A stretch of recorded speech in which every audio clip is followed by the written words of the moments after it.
design, implementation, and overall operations of various applications of banking domain. His extensive knowledge of technical implementation tools such as Google, undocumented tools, C, C++, Java, to name a few. Some of the projects he has worked on include our high-level employment system, UPI, information security, and cybercrime, to name a few projects. And now welcome Sir Legal. Over to you, sir.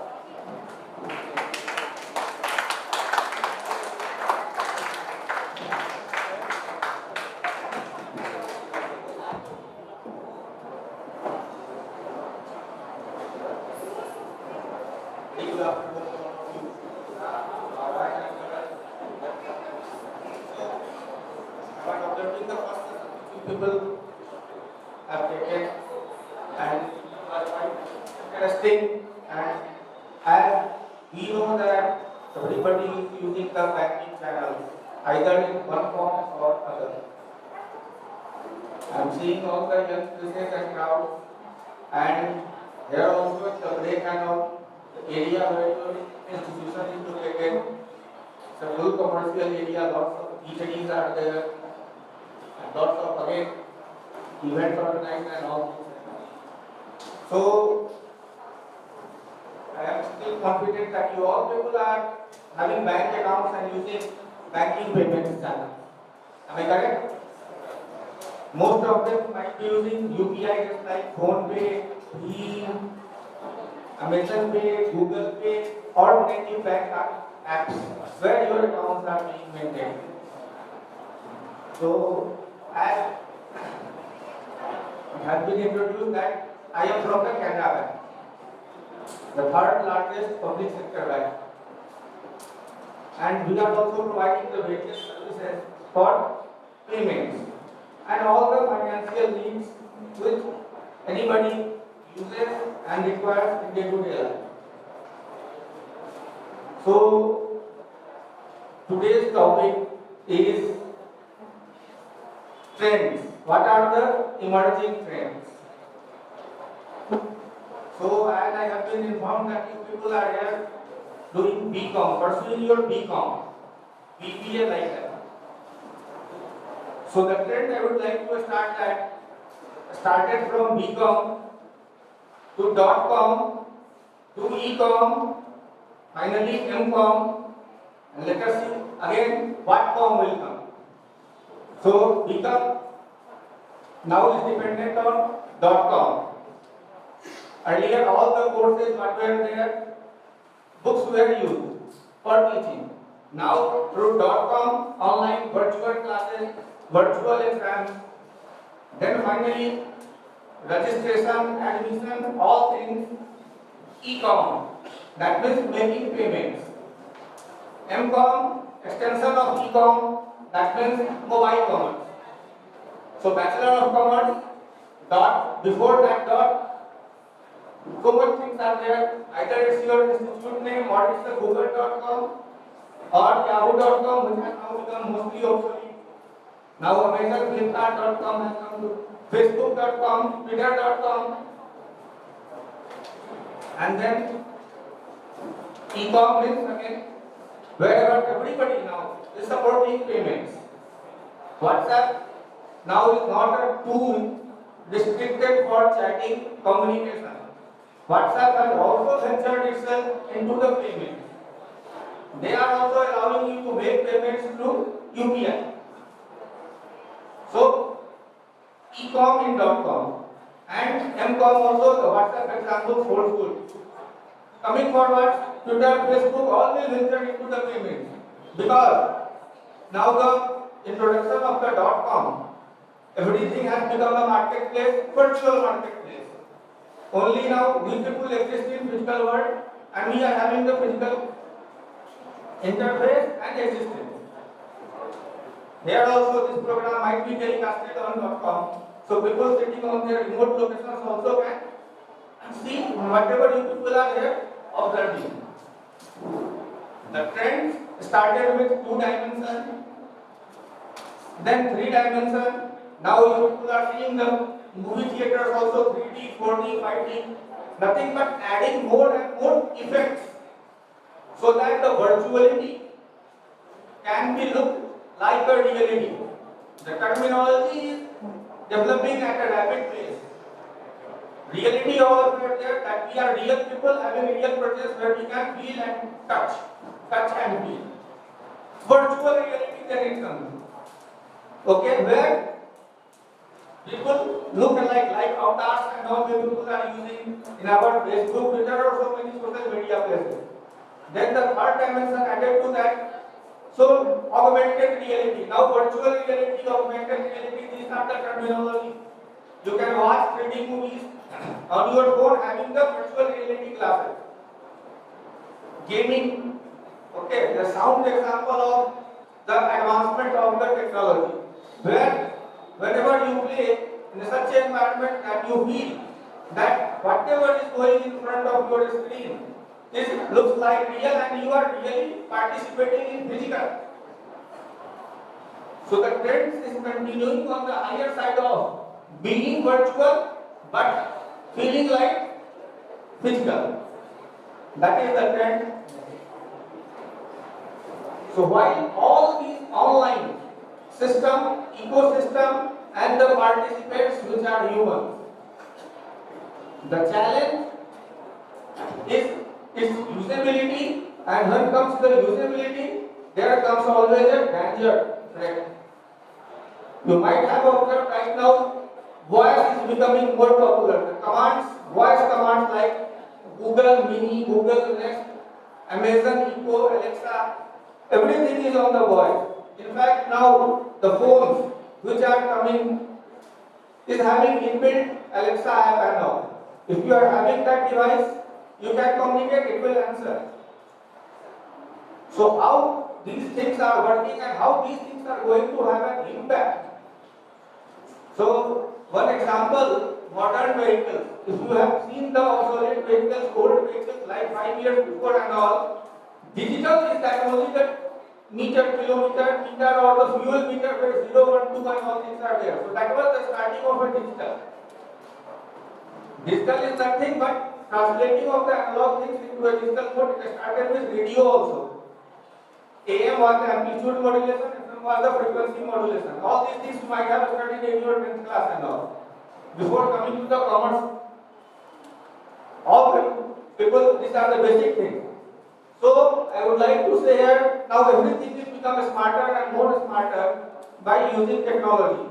Just like your automobiles and all. Now it can be controlled via voice. It can be controlled sitting remotely. Researches are already going on where driverless cars are used for a shorter distance. Drones are your live examples. So the thing is that all these things automated where you can control it. What happens if your control parameters are leaked and accessed by others which they are not supposed to? Like your mobile phones and all. You are having the mobile phone where I think now everybody will agree that earlier only passcode was there. Or PIN. Two types of patterns were there used to lock your mobile phone. Okay? Then shoulder surfing and all that, if somebody knows your passcode or login code, they might be in and they can access your mobile. So, in better form of security, they have added fingerprint. So now I think everybody will agree. And after fingerprint, it comes to Face ID. So now in the phone, and especially Android phones, all the 4 form factors exist for providing access to that smartphone. First one is 4 digit or 5 digit or 6 digit PIN. Second one is the pattern. Third one is your fingerprints. Fourth one is the Face ID. I would like to ask you one thing. What do you feel? The Face ID, the biometric, is the more secured way to access your phone or the passcode and pattern? Anybody? Passcode or biometric? Biometric mostly passport. Okay. I am telling you this enhanced security pattern, whatever you are telling is most secure, is most unsecure. Now the question is how? Passport. Unless and until somebody discovers my shoulders are big or you are telling or somebody is seeing whatever you are doing, this nobody will know. But fingerprint or the face ID. Suppose if you are sleeping, somebody puts your finger on your own phone, it is.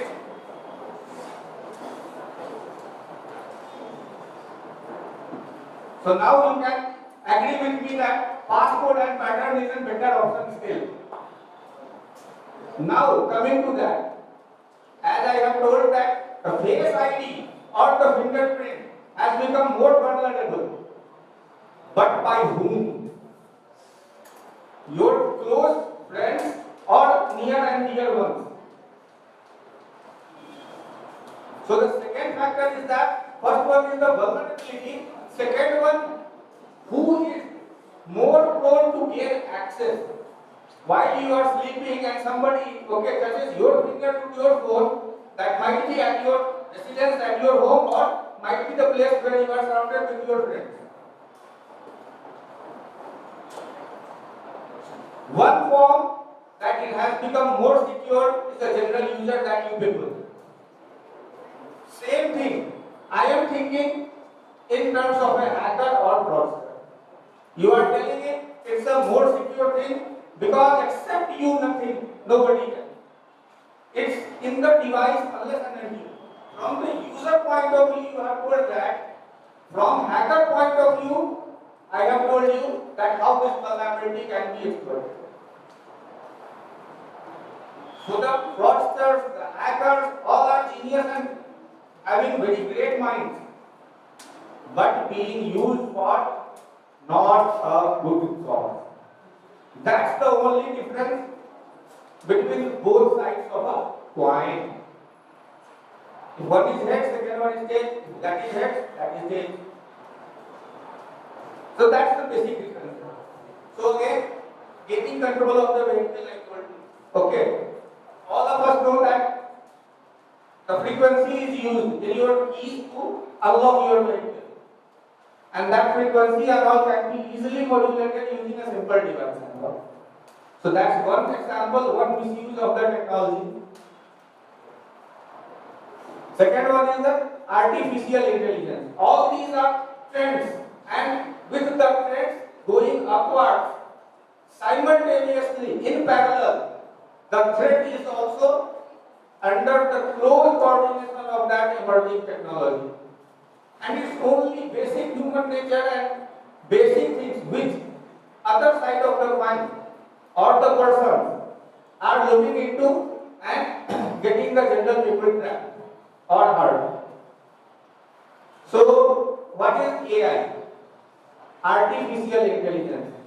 Earlier, humans used to be smart, then phones took over, smartphones.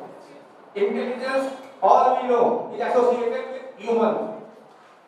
Or some type of animals like dolphins, who are having certain intelligence, or chimpanzees, monkeys like that. Now, intelligence also has become artificial. So it is just by imitation and reading the behavior and pattern. The behavior, pattern, psychology, all things are studied, framed into a core pattern and being developed and implemented. So, machine learning, again, one thing is that right now you people are learning, came from 8, 9, 10 plus 2 BCom and so on. Machine is also learning. Then what is the difference? Human learning and machine learning. You learn, you apply your brain and transform. Machine, it is programmed to learn, and that programmed again is used for a certain output. So it has got a fixed set of rules, and the learning and adaptation make it into a linear way to learn. You are having exponential ways and methods. That's the only basic difference. So this artificial, that's why it's called artificial, because it is inherited, it is programmed, it is pumped into. So that artificial intelligence, anybody can give me one example of AI?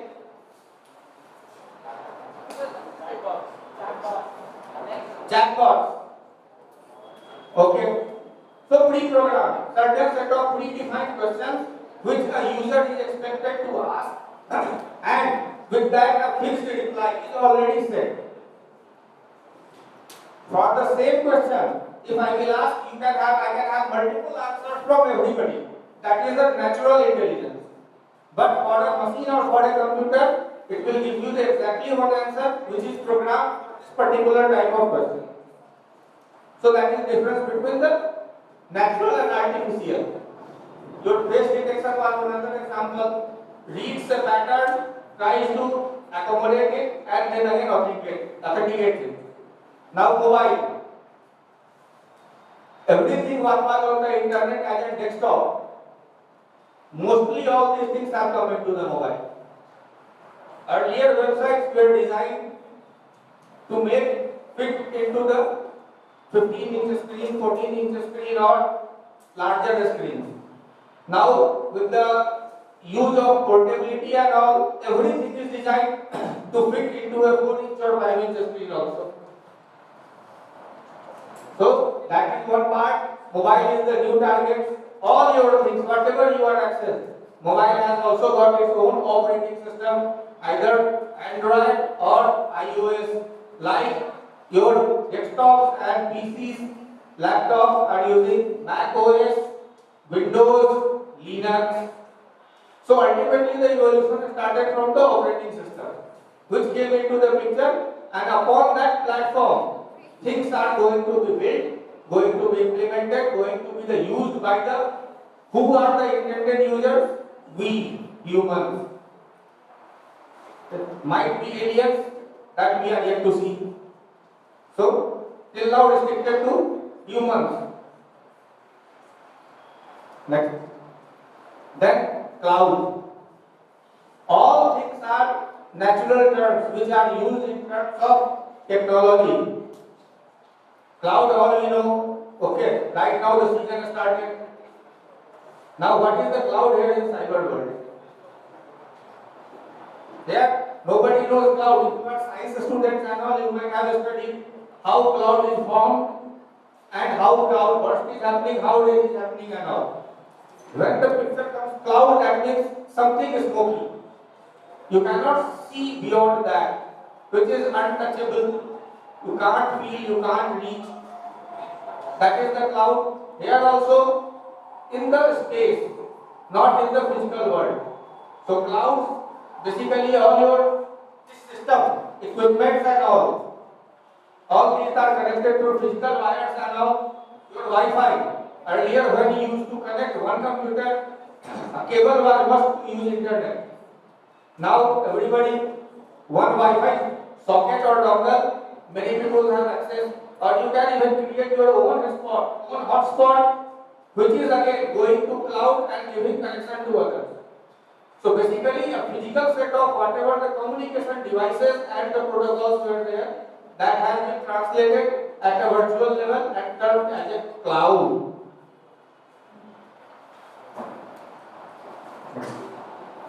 Then it came data breaches. Going virtual, going into a wireless way. Here we are having physical roads. We know the direction, we know the traffic, which is one way where left turn is prohibited. In the open air,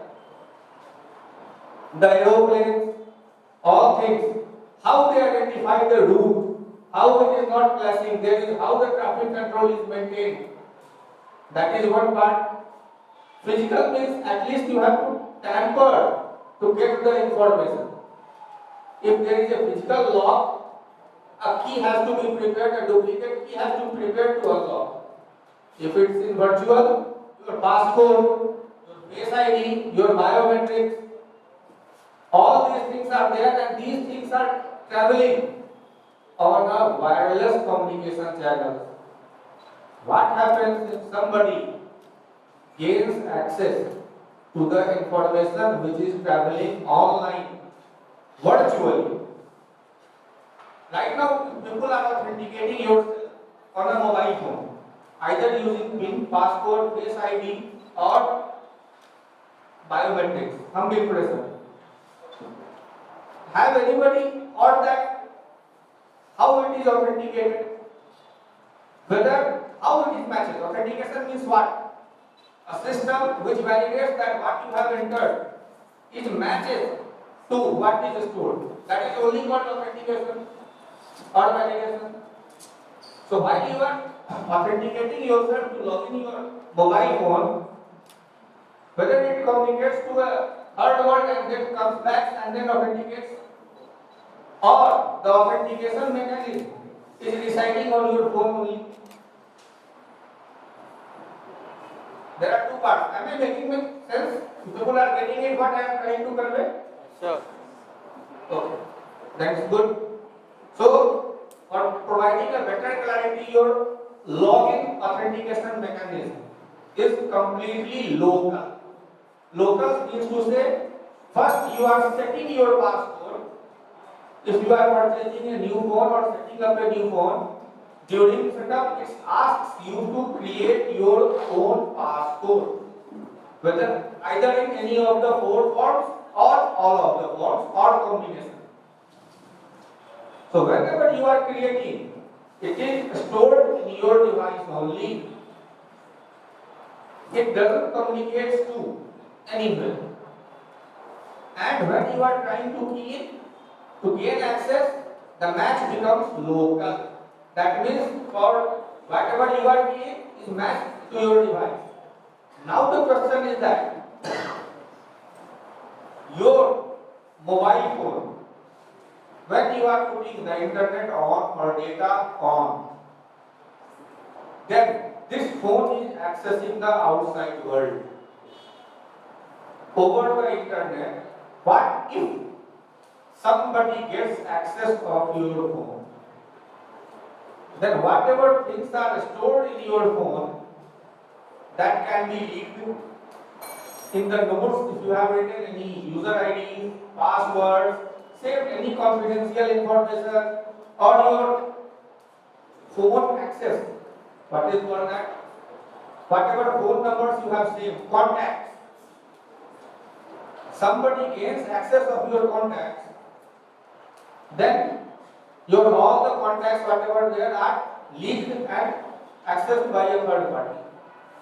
That is one simplest example of data leak. You people might be using so many apps for communication, social, just like now. I think earlier TikTok was there. So now TikTok is banned.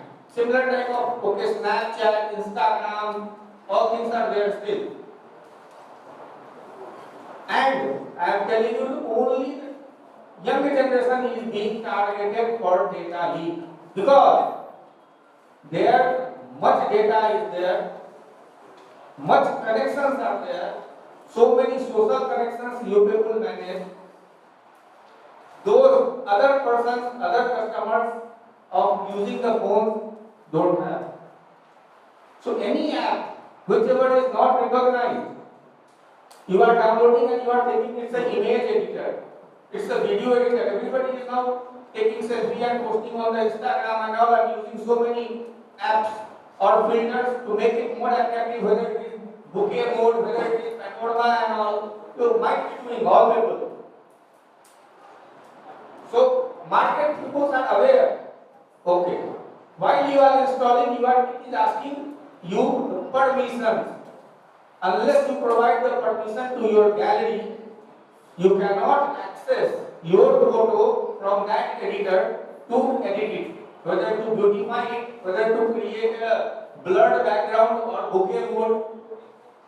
So these types of apps are intended, you will not come to know. You have thought that, okay, I am going to edit my photo. but in the background it accesses your all the contacts, sends to a third party where it is programmed.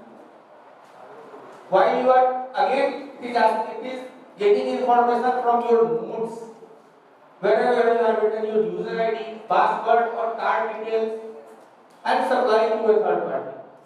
So simple data leak example I have given you. Today also I was going through one article where some of the apps I found out which are working in disguise to get information, user information which they are not supposed to. I will tell you good names.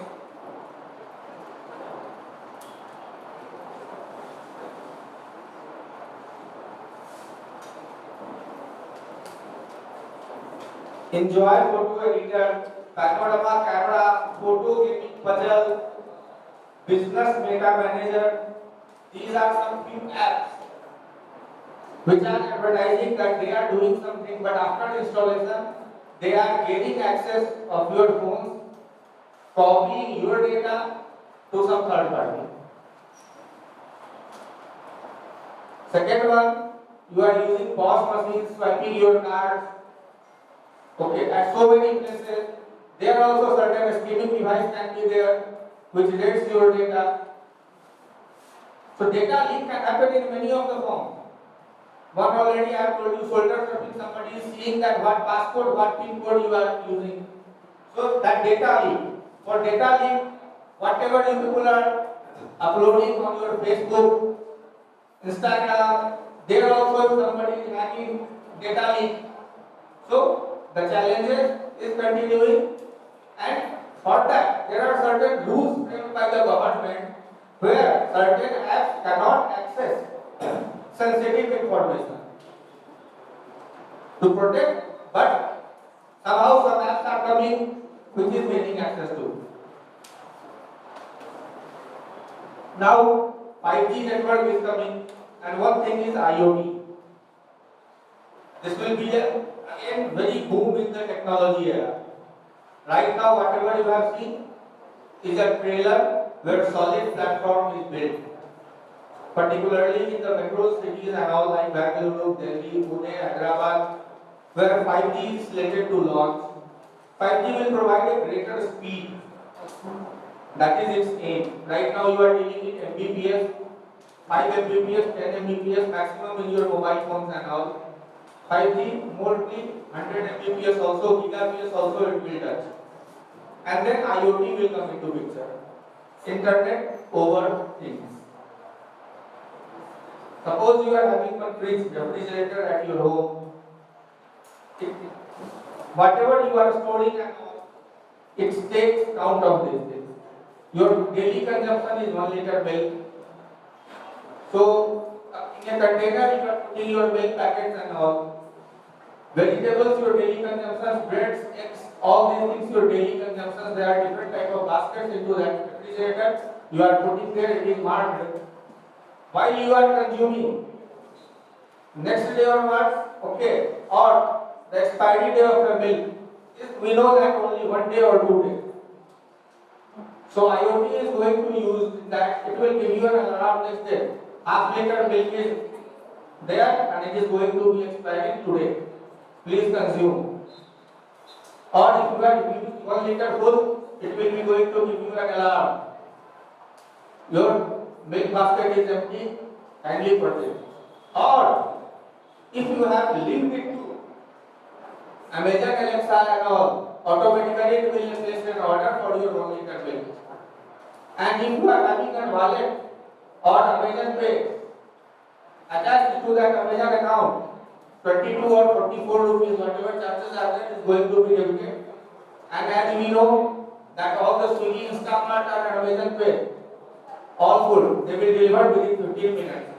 So that complete cycle from requirement up to the delivery and consumption. I have given you one example of IoT. That is the next future. Fully and completely automated.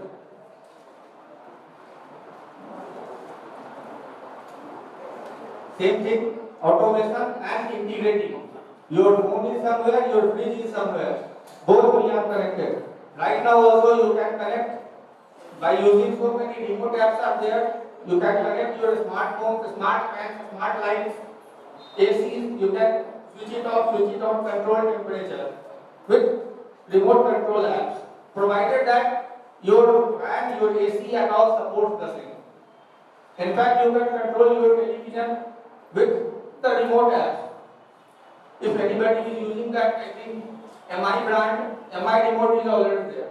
Otherwise, for Sony, you have to download the Sony TV remote. But the difference between the two technology is that Sony uses Bluetooth to connect. MI remote uses your Wi-Fi and internet, infrared also, infrared to connect. So many communication channels are there, Bluetooth, infrared, and of course the 3G, 4G, 5G, and okay, except parley. Earlier parley was also a very good connection. People used to share. So that G concept, 2G, 3G, 4G, and 5G.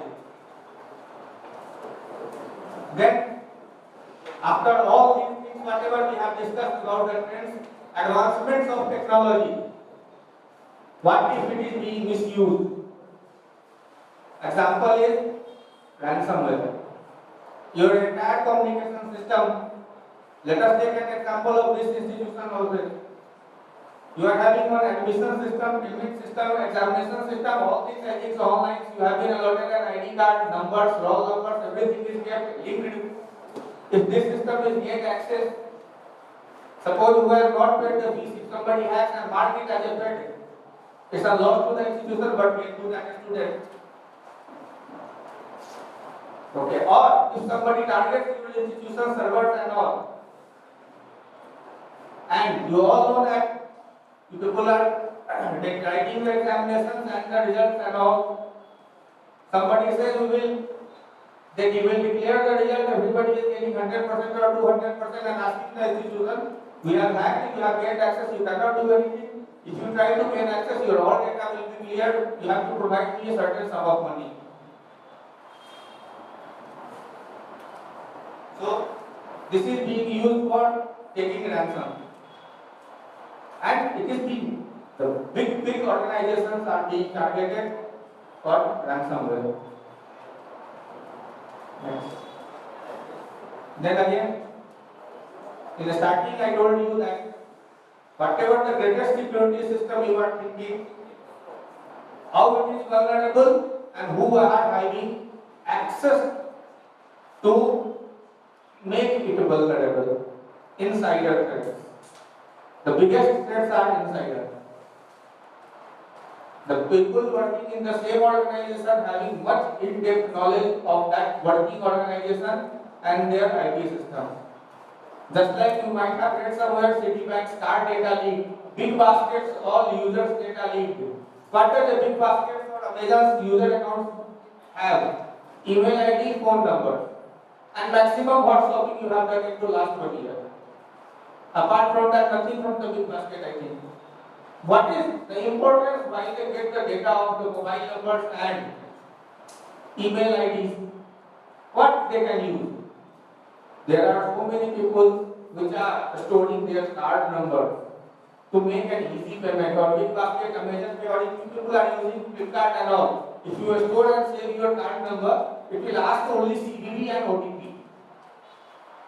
So, if mass the data, crores of users are there for the big basket. If somebody gets, at least he will be having 10 million mobile numbers, 10 million email ID, 10 million bank account details. And they are sold in the grey market.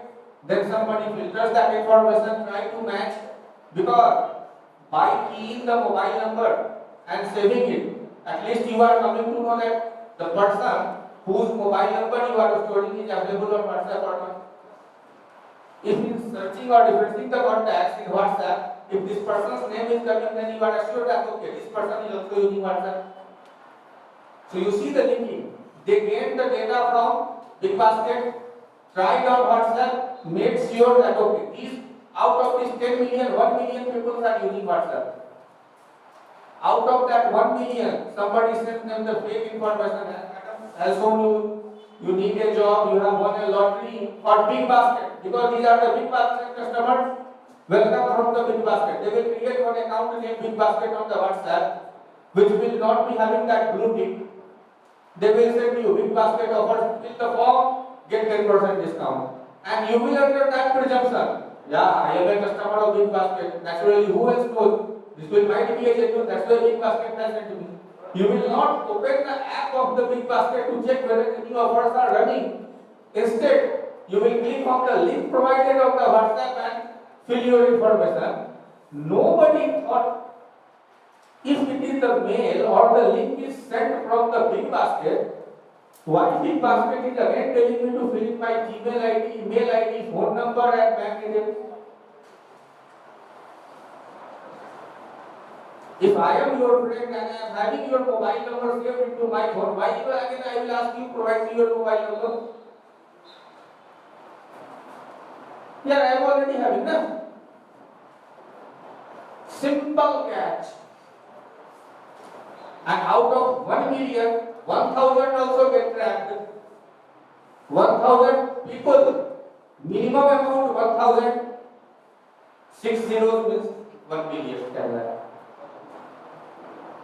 And how many days work? 1 day. So, data leak insider threats. That. So, simple things. Just use your criminal mind to connect the dots. No rocket science involved.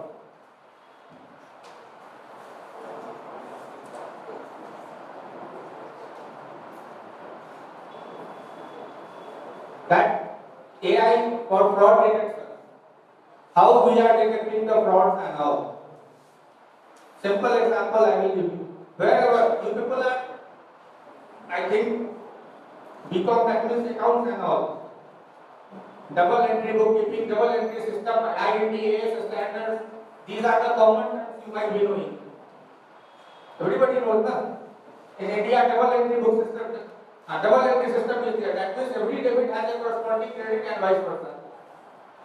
So wherever the money starts flowing from one, ultimately a destination is also defined for that. So we are also monitoring that why so much flurry of activities are happening into certain pockets of accounts. We have also filtered certain accounts, putting some rules by seeing the nature, business of the accounts of us.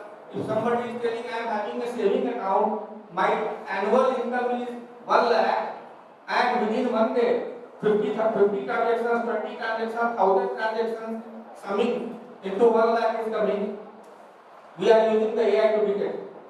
The information given by the customer is not matching the transactions coming into the account. Or if I am seeing that a person who has never done an online transaction, or is a pattern of having or doing the transaction, suddenly more number of transactions or more volume of transactions are flying from his account, certain suspicions are there. So that is AI how we are using. Advanced blockchain system. This is an advanced technology which is going to come. Okay. Now whatever things are there and all, it's a single user access and all. Blockchain, by creating the nodes and keeping the information abstract, multiple agencies will work on the same data and will come to know when the data is altered. It's a completely related to technology, not an area for you people. Only for information I have put that word, blockchain and cryptography. Okay, because what will be implemented will be going to use that type of technology. Next.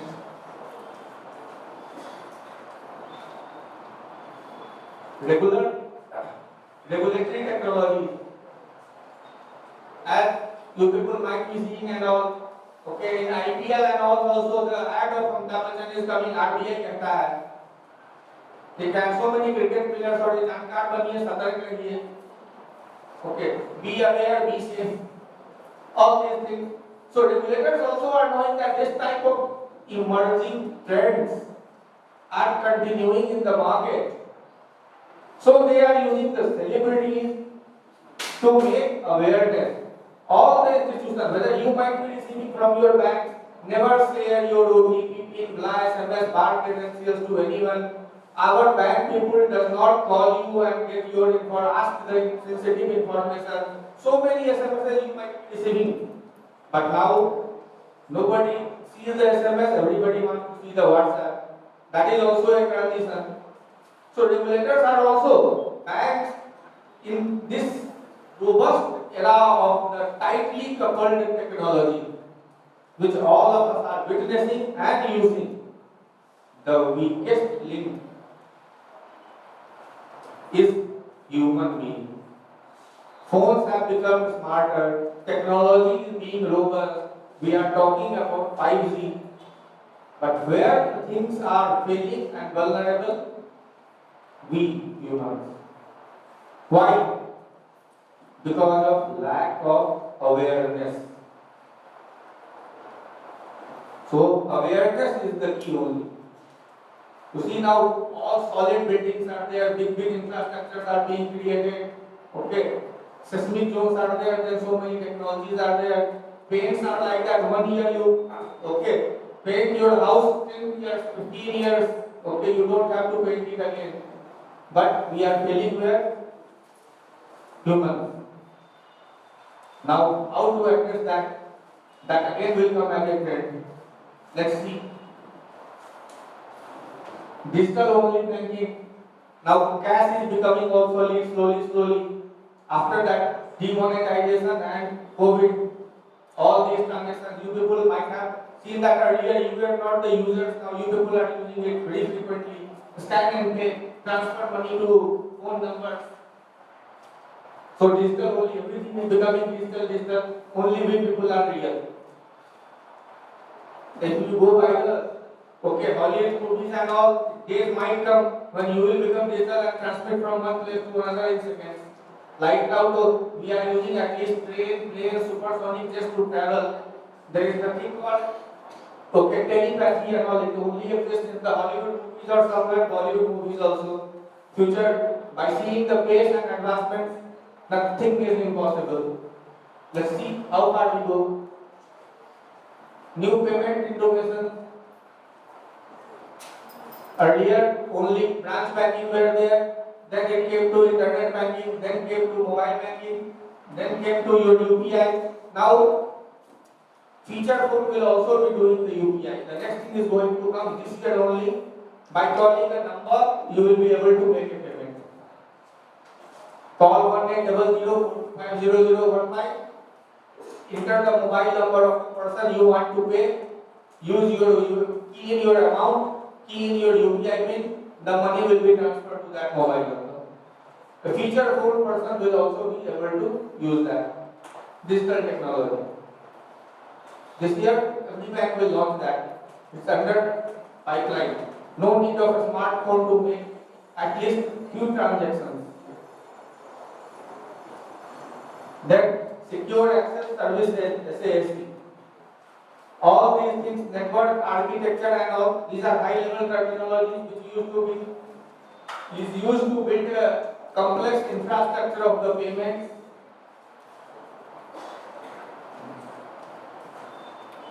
Now, what is digital banking? No need to tell. You people are using it.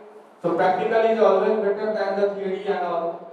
Digital banking means without involving a physical money, you are transferring the amount. That is called digital.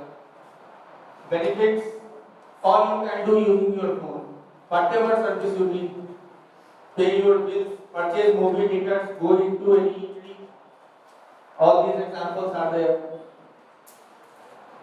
Now, as digital banking, Madam has already taken one session for all the fraud. Basic things I will touch into. I will not take much time into that. Okay, whatever Madam has told, something interesting and all, I will let you know. Skimming, using a device, please, wherever you visit such ATMs, okay, try to avoid those ATMs which are not in the populated area and all, because miscreants are targeting those ATMs. Always the card, where you are inserting the card.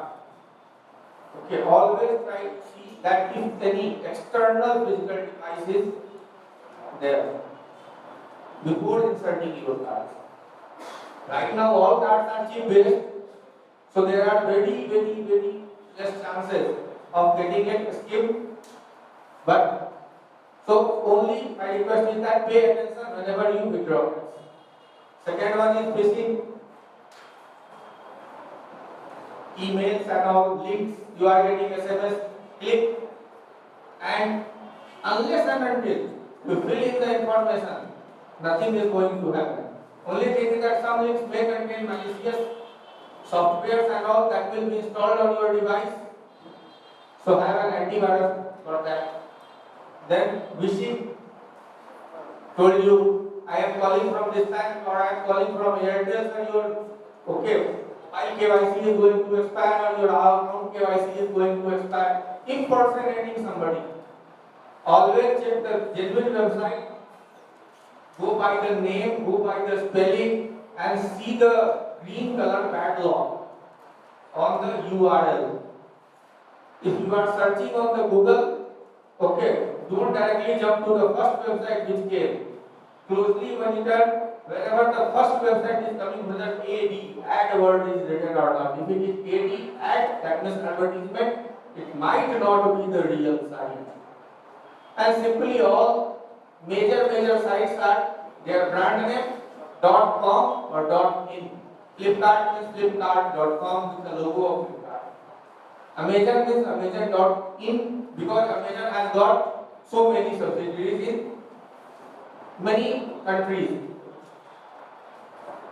And then malware attack, I told that if somebody downloads something malware, they can steal your information. Online shopping, like that, you might be receiving this, you got so many things. Madam has already told, okay, nothing is free. Okay, so please don't fall prey into that. Nobody is going to give you the free money here and now. Identity theft, social media platform. One person is already in your friend list. Suddenly you are seeing that okay, the same person again, one more friend request is coming.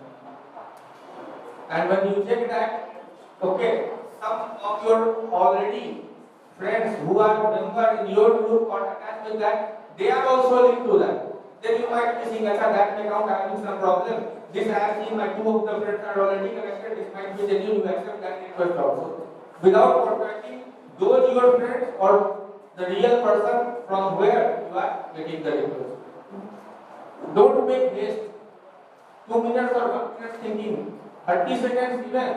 You people are young and smart. Only thing is that attention. Don't react fast. Okay. Cool and calm. Only 30 seconds will make you clear that okay, might be suspicious. Seems swapping. This is the very gray area where the quantity is very less of this type of happening, but amount is very huge. If they are going to swap your SIM, okay, they might not get much things. Except calling your friends and asking 100, 500, 200 rupees, 1000 rupees. But if the SIM swap for a particular trader or merchant, okay, is done, they might get lakhs of the amounts and all. Always pay attention if your mobile phone signal is not coming for more than 2 hours, 3 hours, 4 hours. And it happens mostly on the holidays where all these outlets are closed. Then you can contact with any other number, you can log, you can inquire whether any duplicate SIM has been issued. SMS spoofing. This is a scientific way of doing fraud. Some tools are being used where SMS from your phone or SMS generated from your own phone. All you people are using UPI at least. So whenever you are going to register to an UPI, one SMS with certain code, you have to send it. And then you are onboarded. Have you noticed? while registering yourself on any of the UPI, whether it is Paytm, whether it is Google Pay or bank specific app. One certain ABCD 1 2 3 4 some certain code wala SMS you have to send to a particular number.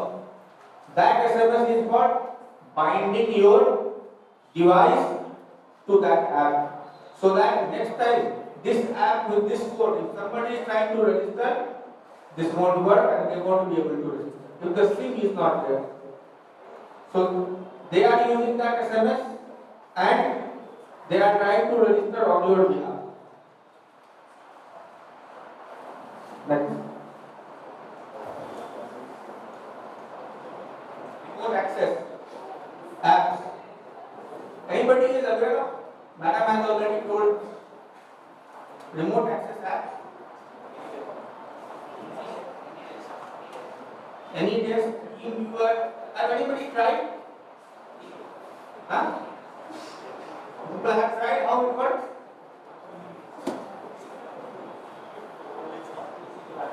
You will be able to see the other person's desktop or smartphone on your screen.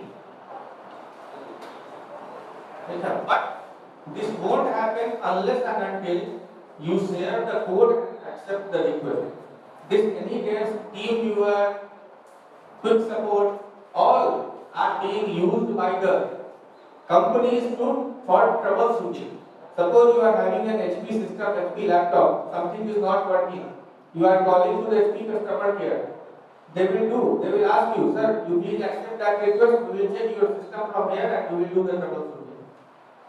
That was invented for a very good cause. In fact, in the entire software industry, many of the persons are using it for troubleshooting, but at the same time, other side of the coin are using it for misuse. That is the statistics. How much crores amount is involved into the fraud, and it is still growing.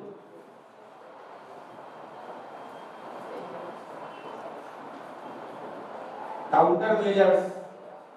First one, bank will never ask. Everybody knows that, but few of the person is trapped. They are sharing the information.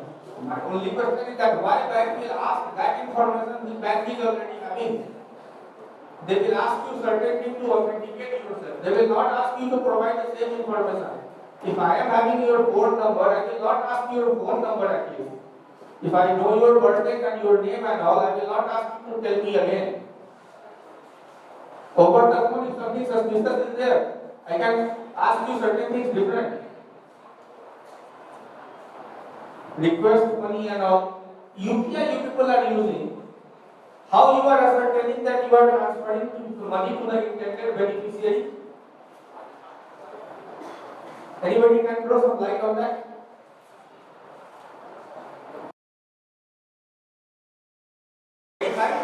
Once you click on the verify, the real name comes. If the name is matching, it's okay. Anybody? It will come into the subsequent slides. Okay. Only thing is that UPI is that application which provides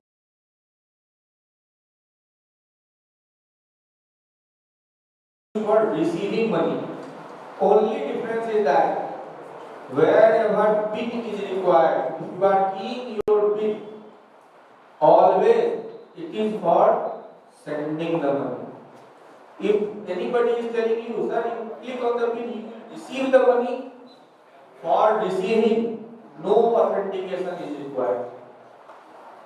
That is the only master stroke. In UPI, PIN is required only for making payments or seeing your account balance. Except that, nowhere UPI PIN is required. Please be very careful.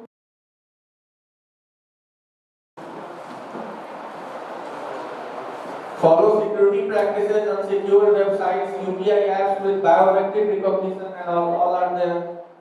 Open Wi-Fi, keep track of your bank SMS.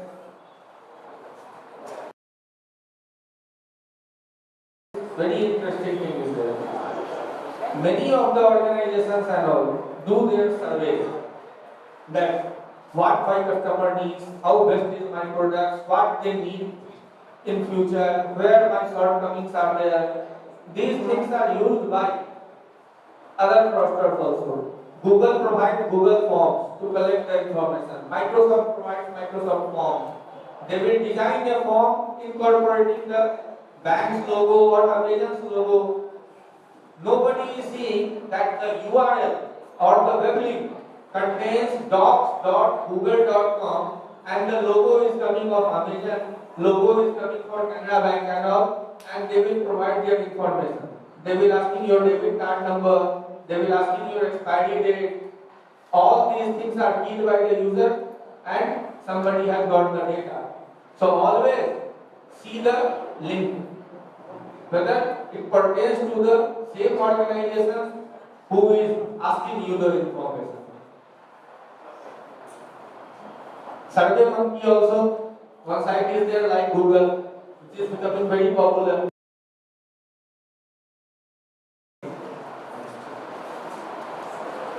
That's why UPI payments में that slide I have put all.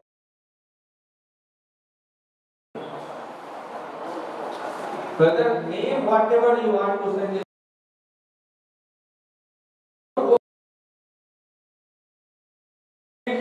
Suppose you are going to withdraw cash, you have tried to withdraw cash, your account is debited but cash has not come out.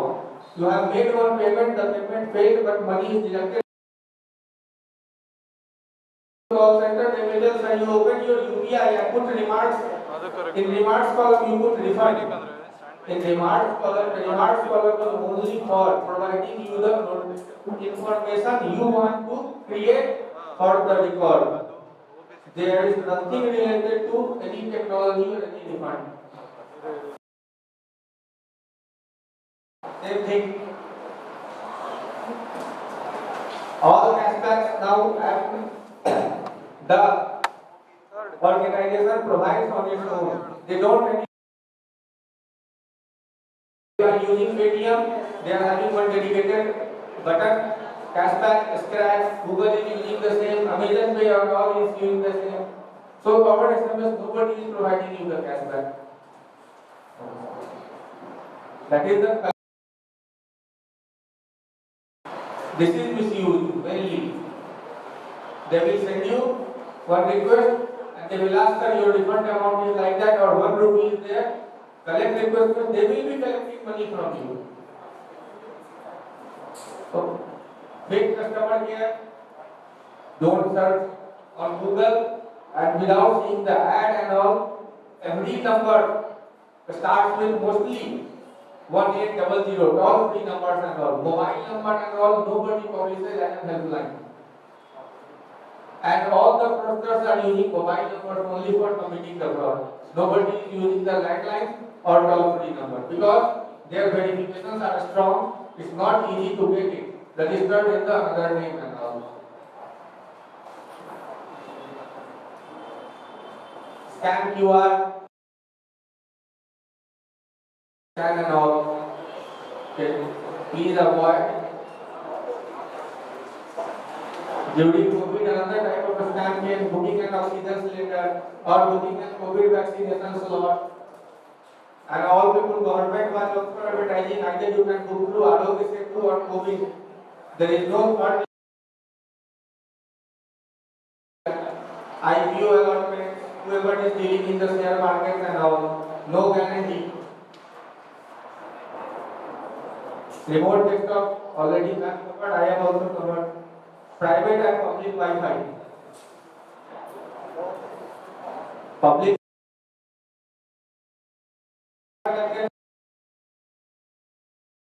very vulnerable. If you are keeping your Bluetooth without security settings, somebody might connect and get your phone information, all the things. Be careful.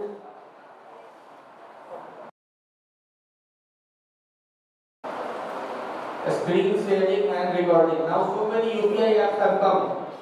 If you are using any desk viewer, the app will warn you and it won't open.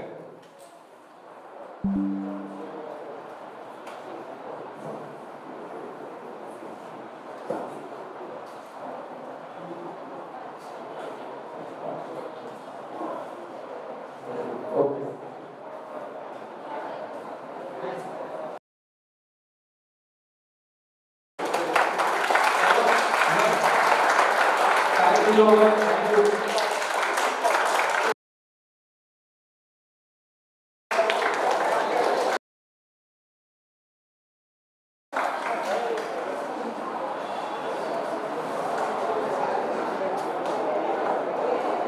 Anything?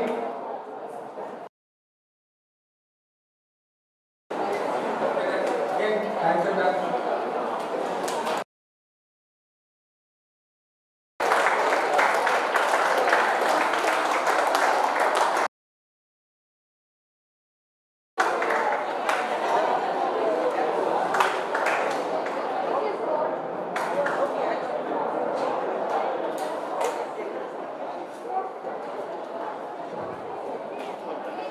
And the session 2 for the day draws to a close.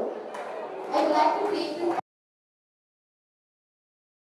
now for taking time out of his busy schedule and joining us. Thank you, sir. I would like to invite Ms. Nancy Hussaina.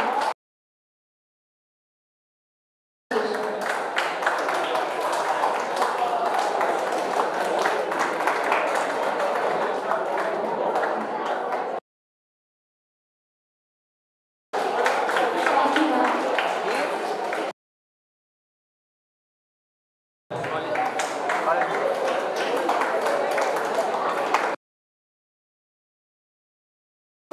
Afternoon, we have two sessions.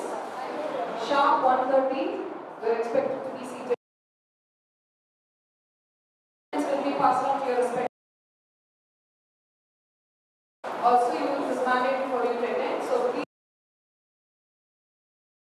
there will be two more sessions. Alright? Otherwise, it will get delayed. We will have to wait till they finish the sessions. Understood? And the source person is flying from Hyderabad. So please speak up. Someone is speaking about to come and share knowledge. Right? For lunch, please be seated. The volunteers will come and take attendance. Please be seated. Quickly for 2 minutes.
in ethical hacking and cybersecurity.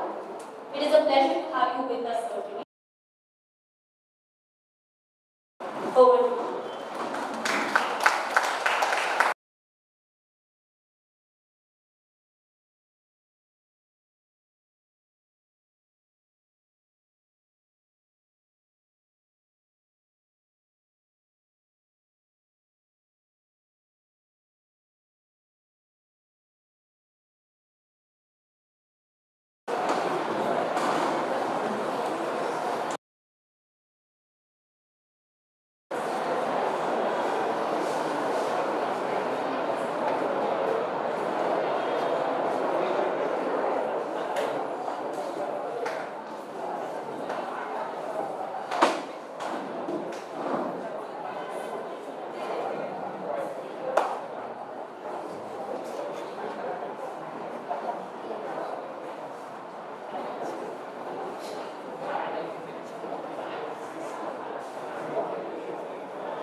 afternoon, everyone. How are you all doing? How is the weather? Chill. Okay, alright. So I just wanted to clarity. I have seen you guys just been half past society this morning.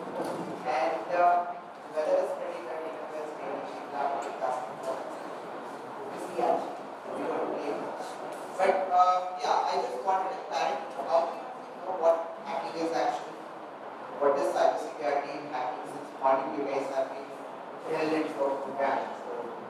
So how is it going? What is cybersecurity? What is ethical hacking? And do you guys want to see a real-time hacking? So I don't think so. You guys have seen so far, right? You didn't see so far. Okay. So I will show you guys a real-time hacking tools. What would be the hacker's toolkit? Okay. So I'll show you guys. But provided I will be needing attention from you guys, and definitely I will be needing a lot of responses from your end. It's going to be an interactive session. Okay, I don't like to stop to some walls. I definitely hope that you guys will be responding me back with a good amount of answers. So first, starting off with what is cybersecurity and what is ethical hacking? Or is there anyone interested to get into this field in the first place? How many raise your hands? Is there anyone? 2, 3, 4? 4? Okay. So I'll tell you. Alright. So I'll just give you a clarity because a lot of people are not that exposed to what cybersecurity domain is. Right? So you guys don't know what type of job opportunities are available in the market. Yes or no? You guys are not aware of what types of salaries are given to cybersecurity experts. Alright. So I'm a 2019 pass out. So 2 years, 2.5 years back I have completed my graduation. And since my second year BTech, I have started working for cybersecurity companies full time. So my career started when I was 17 years, and then right now I'm into. I have my own company, which is a cybersecurity company. So of course, ethical hackers are paid a lot. That's not. I'm not joking actually. So that's the real scenario. I'll tell you why. Because since 2017 onwards, cybersecurity started moving. Can you tell me what could be the reason? Why specifically 2017? Any idea? You do? Yes. Demonetization. Anything else?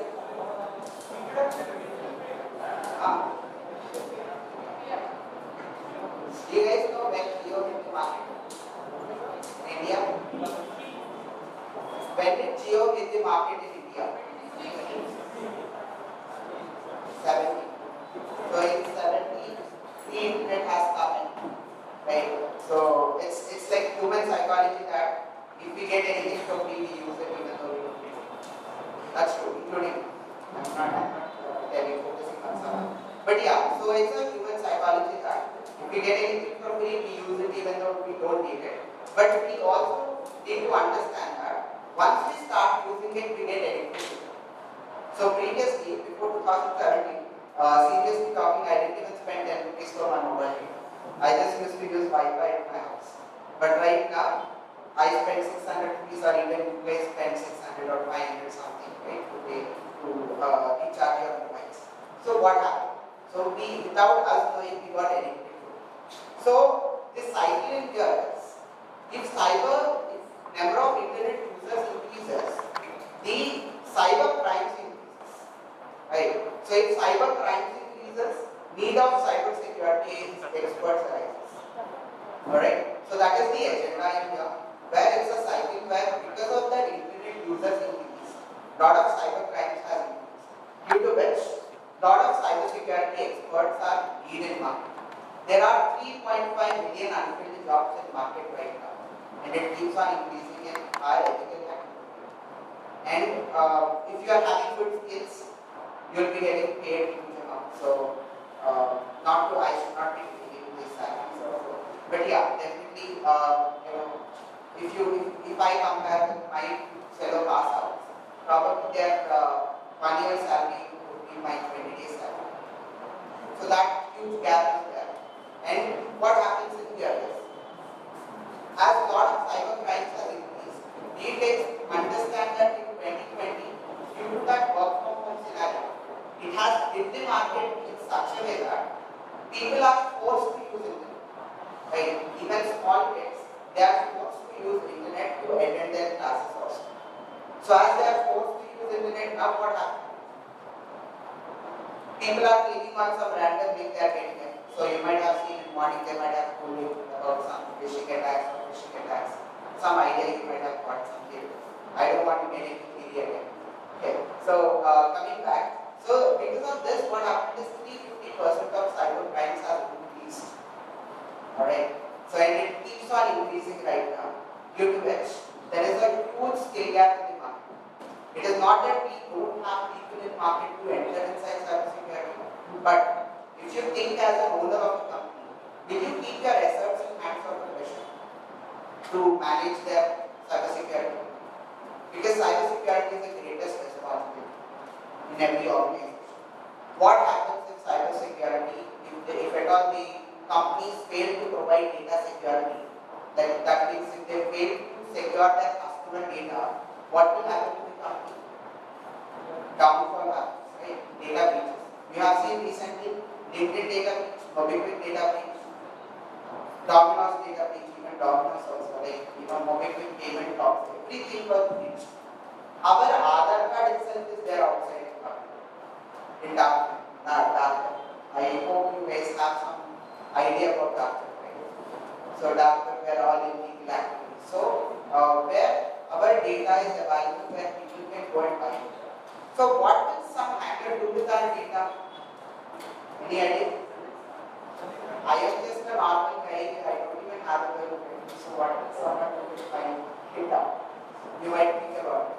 But the thing is, if at all your data is lost, a hacker can misuse, they can take your identity to certain time and use your identity. So identity theft we call it. So identity theft can happen.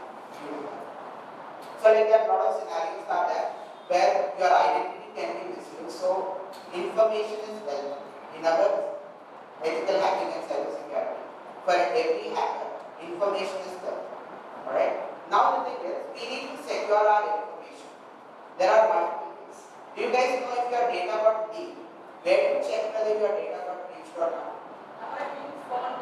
Yeah. Have I been spawned? Have I been caught where you can give your email or you can give your phone number and check whether your account got breached? That is one thing.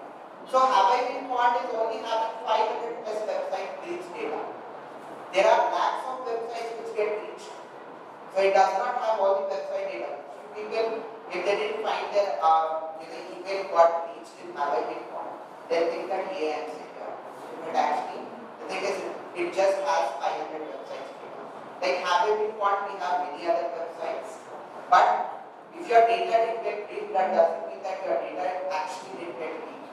No? There are possibilities that in some other applications your data might have gotten breached. And it is known fact that in one application you are using some username and password.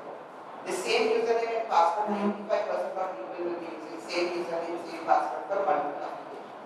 Because it will be easy for us to do. Is it right? Everyone will be using. I am saying this. Because I get sure. So, okay. But anyways, getting back. So the thing is, we have to make sure that we secure ourselves. How to secure ourselves? What should you guys do? First of all, any security professional will suggest you for every 15 days to every 30 days, you need to change your passwords. You need to change your passwords. Alright? That is first thing you have to do. Second thing is two-factor authentication you have to enable. That is for sure. So even though we enable two-factor authentication, there are bypassing techniques. Okay. So usually I am a pen tester. So penetration tester is the job role in our cybersecurity, where it is an offensive side. So to give you a basic idea, I tell you, we have India. Any country In our borders, we have soldiers, right? They are first line of defense for any for any company or for any country. Now the thing is, same way, even in organizations, we have first line of defense. They are called as blue team. Okay, blue team are the first line of defense, like soldiers. They will protect the organization from some attacks before happening, before that attacks getting inside the company. They'll block it. We have SOC team, NOC team, that is security operations centers, network operations centers. We use SIM tools like Splunk to data network tools, where if there is any malicious data entering inside our country, it will block it. That works. But even though we have soldiers on our borders, it is known fact that many intruders enter inside our country. Right? So if some terrorist enters inside our country, who is responsible or who will take action against them?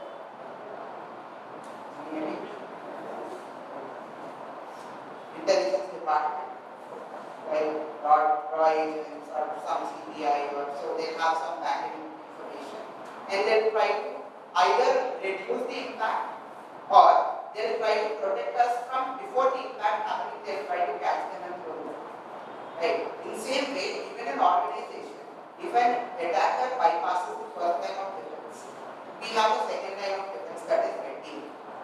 Okay, so red team we are having again pen testers, we are having forensic investigators, we are having pen testers means it's a general team. For web application we have web pen testers, for mobile we have mobile pen tester, for cloud pen tester, for AI pen tester.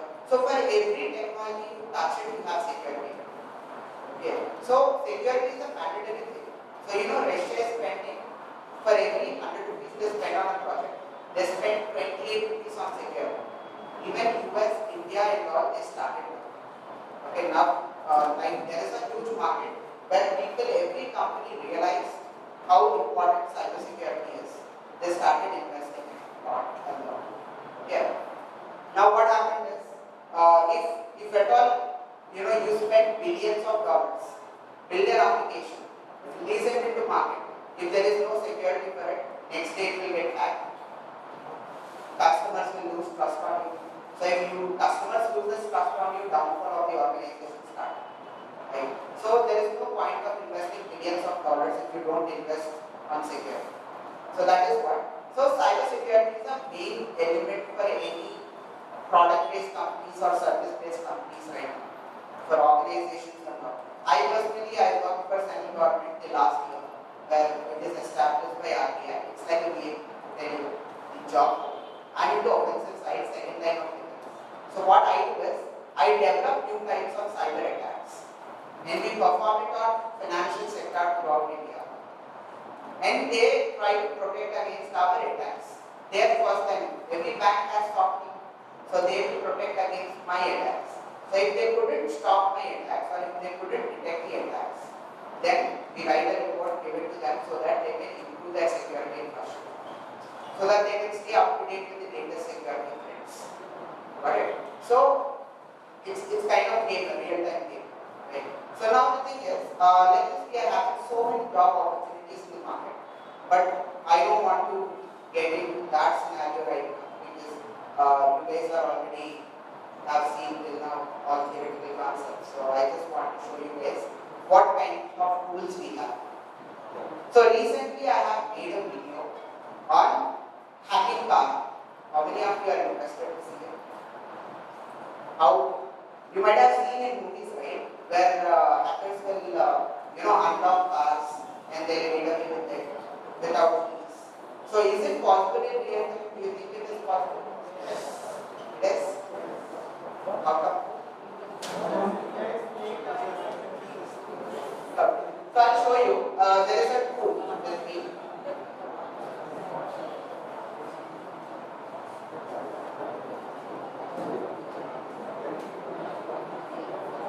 Alright. Ignore me and see the tool. Alright. So this is a tool called Hacker. This is a tool called Hacker. It's not actually available in India. I have the tool with me. I'll show you. So this, are you guys able to see? This is a tool called Hacker, where this particular tool is available in US, but in India also there are some companies which are not that what we will do with this tool? This tool is SDR tool. SDR is software defined radios.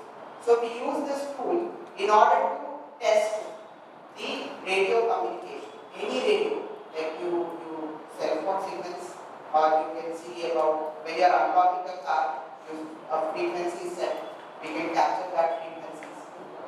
And not only that, any FM radios, we can capture FM radios.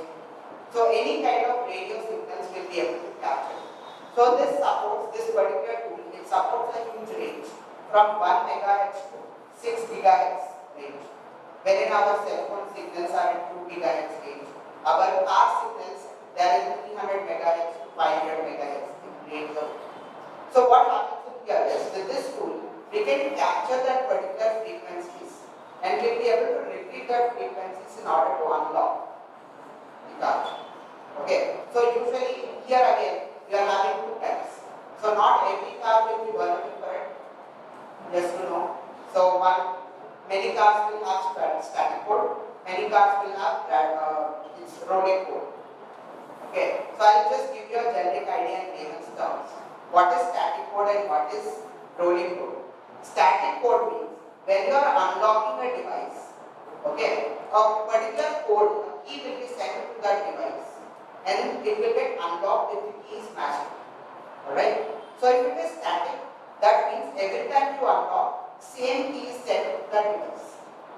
Okay? So if it is rolling code, every time you unlock, if that particular device accepts that key, next time the key will be changed. It is rolling code. So what happens? Why did they come up with rolling code? Because when it is static code, I'll be able to, if it is same key is sent every time, so what happens is I'll be able to capture that key. Next time I'll be able to repeat and unlock because it's the same. But rolling code key changes. So for rolling code also there are certain threads.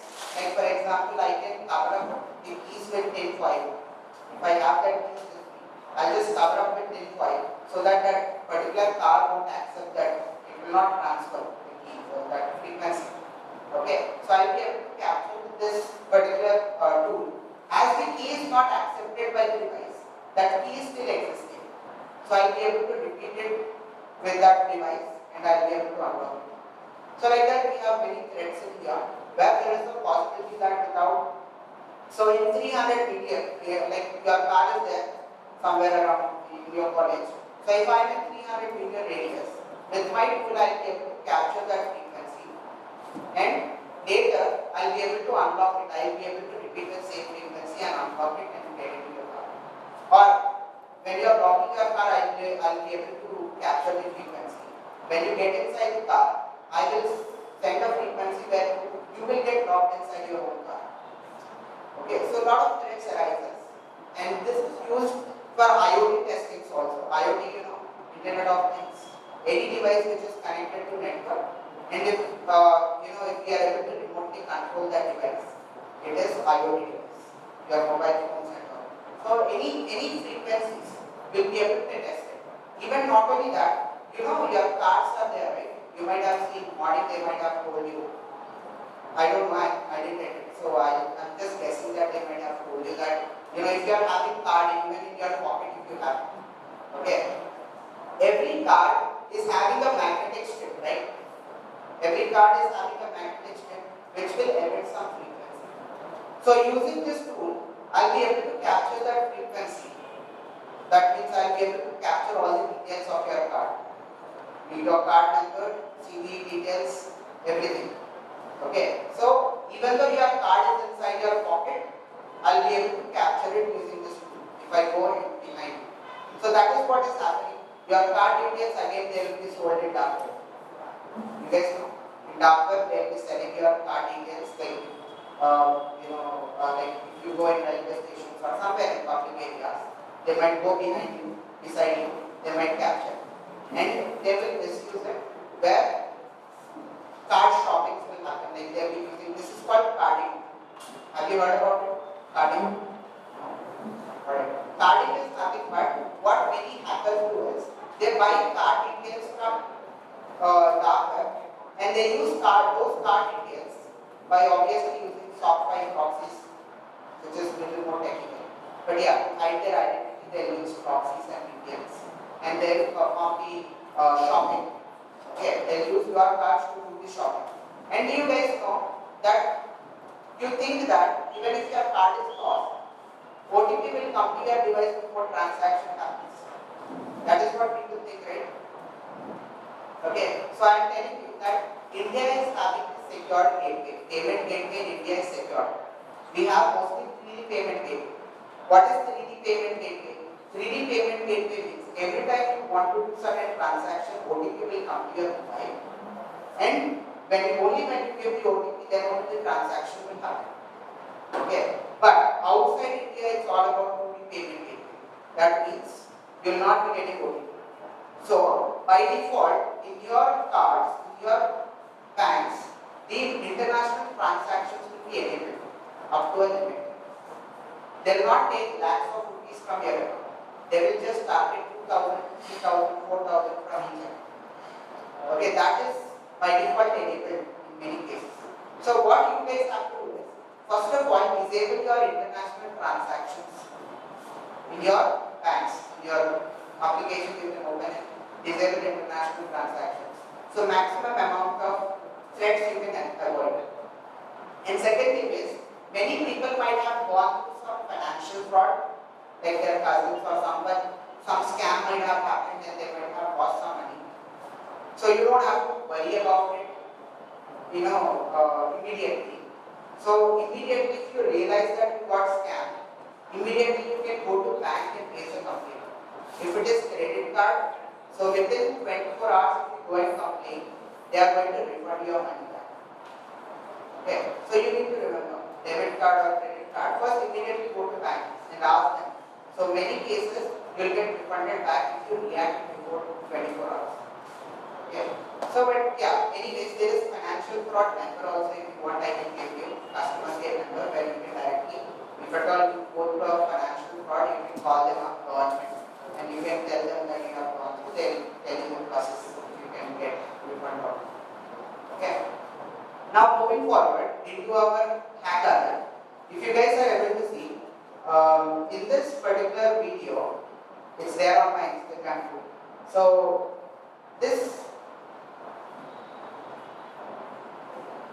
if you guys see, this is what it is doing, frequency capturing. Okay, it is capturing frequency. So what I will be doing is, I will be taking my car keys. Okay, so my car keys, it's in frequency. So different cars will be different frequency ranges. So for example, my car frequency range is 315 megahertz. So what I have done is, I have set up the 315 megahertz frequency to my particular hacker. So now, if I click on the car keys, unlock or lock, anything. So what happens is I will be able to capture that frequency.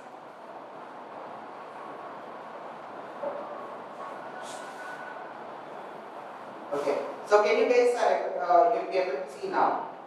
See that frequency, observe it.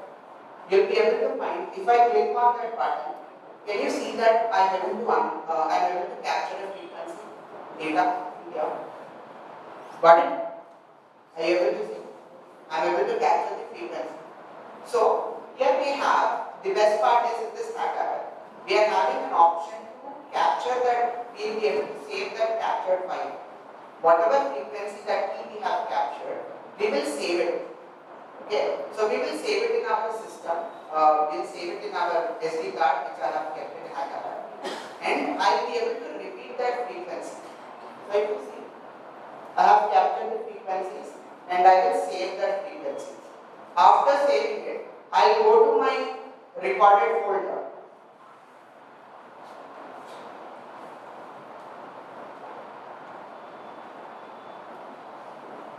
If you see here, I have all my recordings here. Okay, these are all files which are recorded, which I have saved previously. So I will select one file and I will click go. So can you see, it will automatically, whatever frequencies we have saved previously, it is repeating those frequencies. Okay, so this is hacker tool where we'll be able to capture any frequency, we'll be able to repeat it. So usually we need a license. in order to transmit signals. We can use this as jammer also. Just to, and we can emit certain frequencies, which again we need licenses to do that. Okay, so in order to emit or in order to capture radio frequencies, it's a threat to government. For defense, it's a threat if it gets into wrong hands. But just for educational purpose, I'm telling you that these kind of threats occur. So you have to make sure that nowadays the cars which are coming, they are having rolling code. But still there are rolling code exploitations also they can happen. Okay, just to make sure that you guys understood that lot of threats are there in market where we have so many tools where we can exploit them.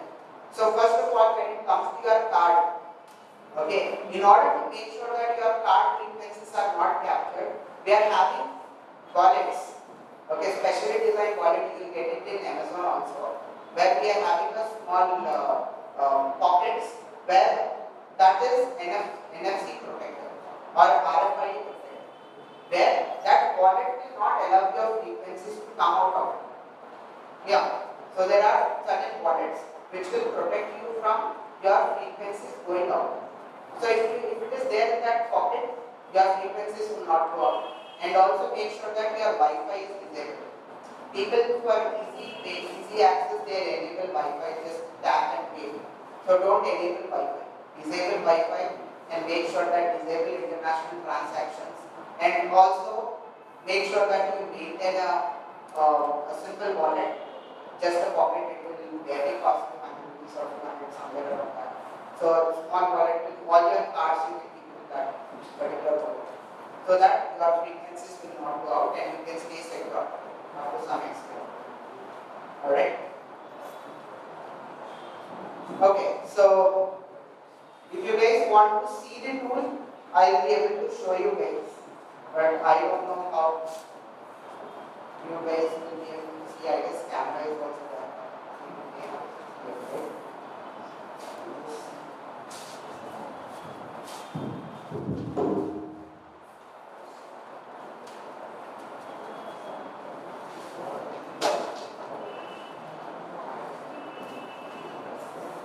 Alright, so this is a tool which I wanted to show you guys. This is HackRF tool, where we can either connect it with a power bank to give a power supply. So usually HackRF won't come with this display and all. So I have attached photopack firmware. It's a firmware where I will be able to get 3.2 inches display where I can directly access. Okay, usually we get connected directly to our system, and we need to carry systems in order to do any operation, capturing or transmitting the frequencies. We need to connect it with our system. But here what I am doing is, I am directly connecting with photopack firmware, where in here itself I will be able to capture and transmit the frequencies. So, I will show you this.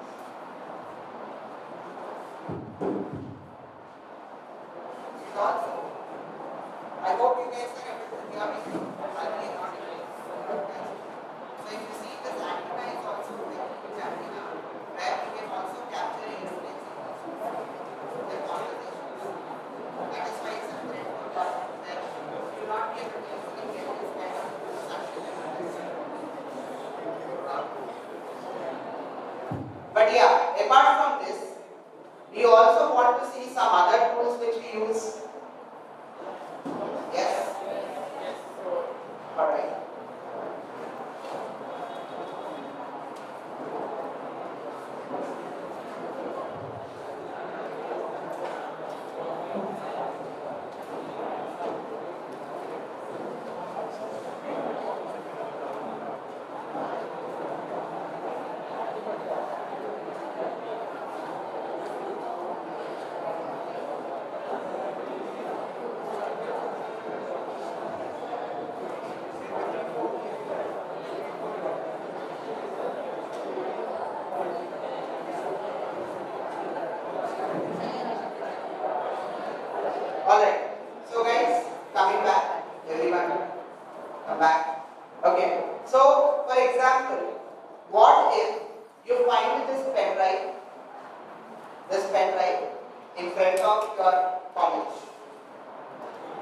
What if you find this pen drive in front of your college? It will be like, it's my good day, I found a 64 GB pen drive or 32 GB pen drive, and you take it in, right? You will submit. Is it also? Send it. At least, won't you have a curiosity to get it inside your system and see what is there?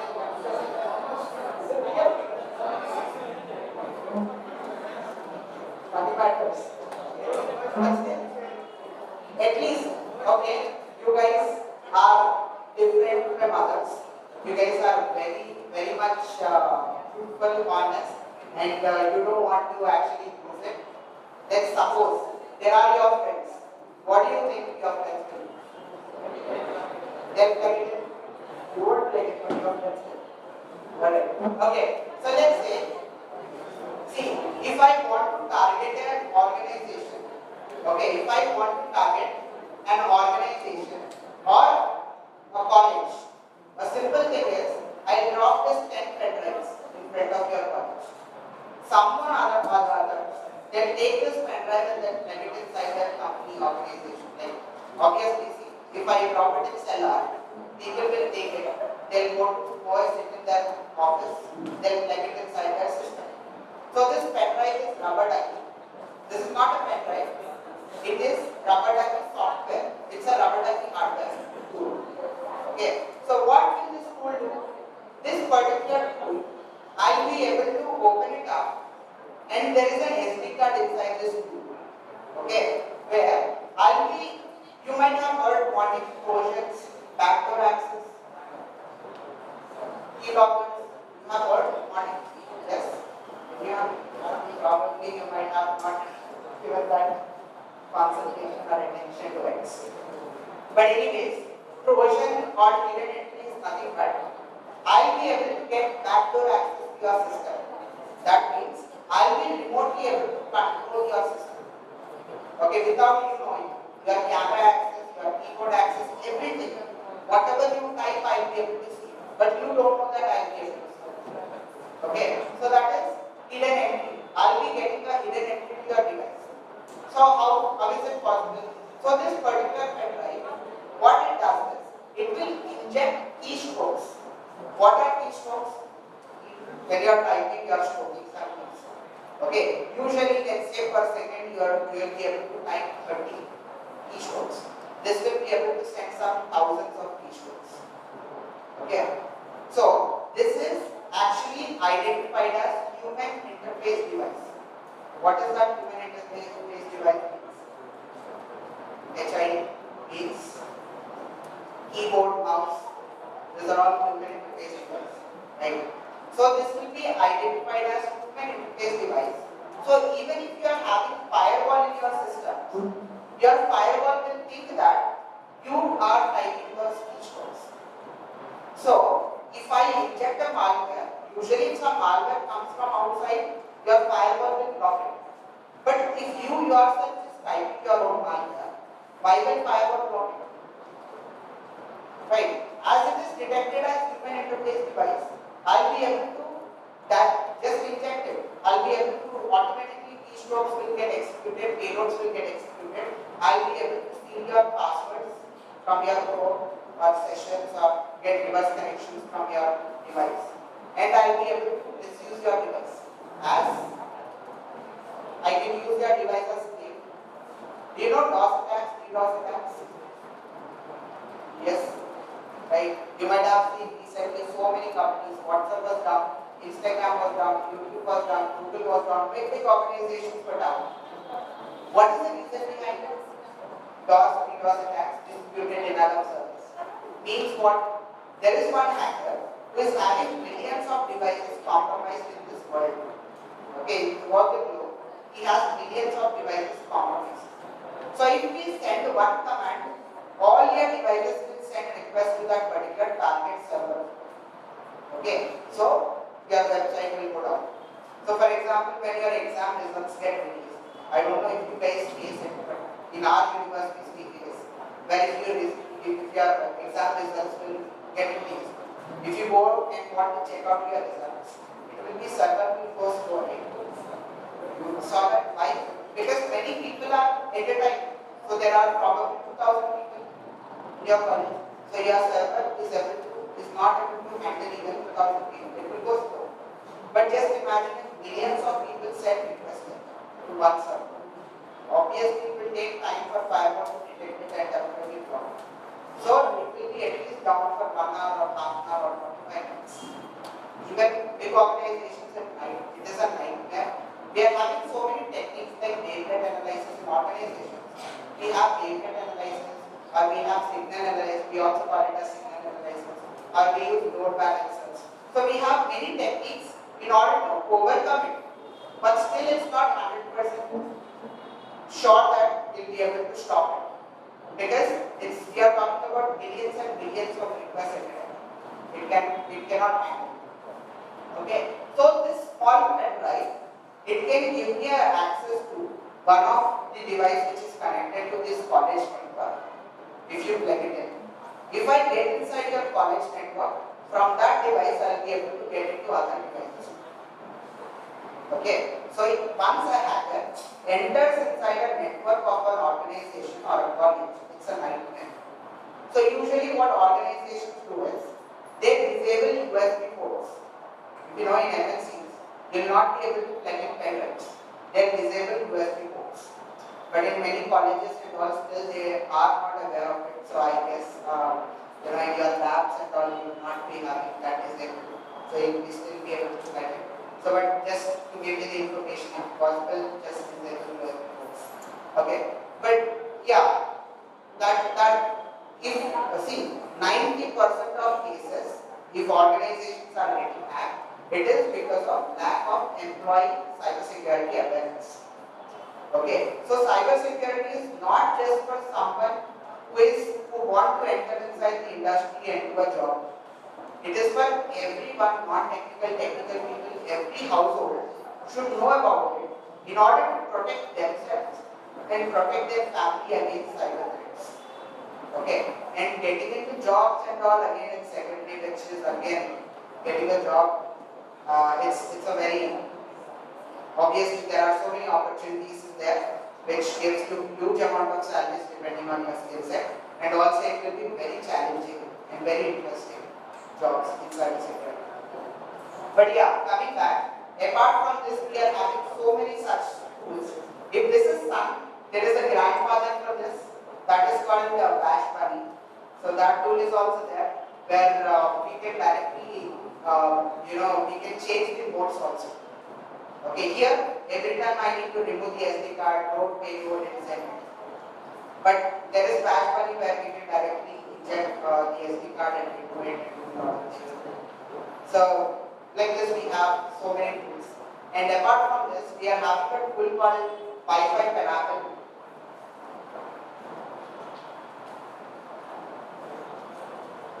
This is Wi-Fi Pineapple tool. I'm not sponsored though, just showing you guys. So this is Wi-Fi Pineapple, where this is enterprise pen testing tool.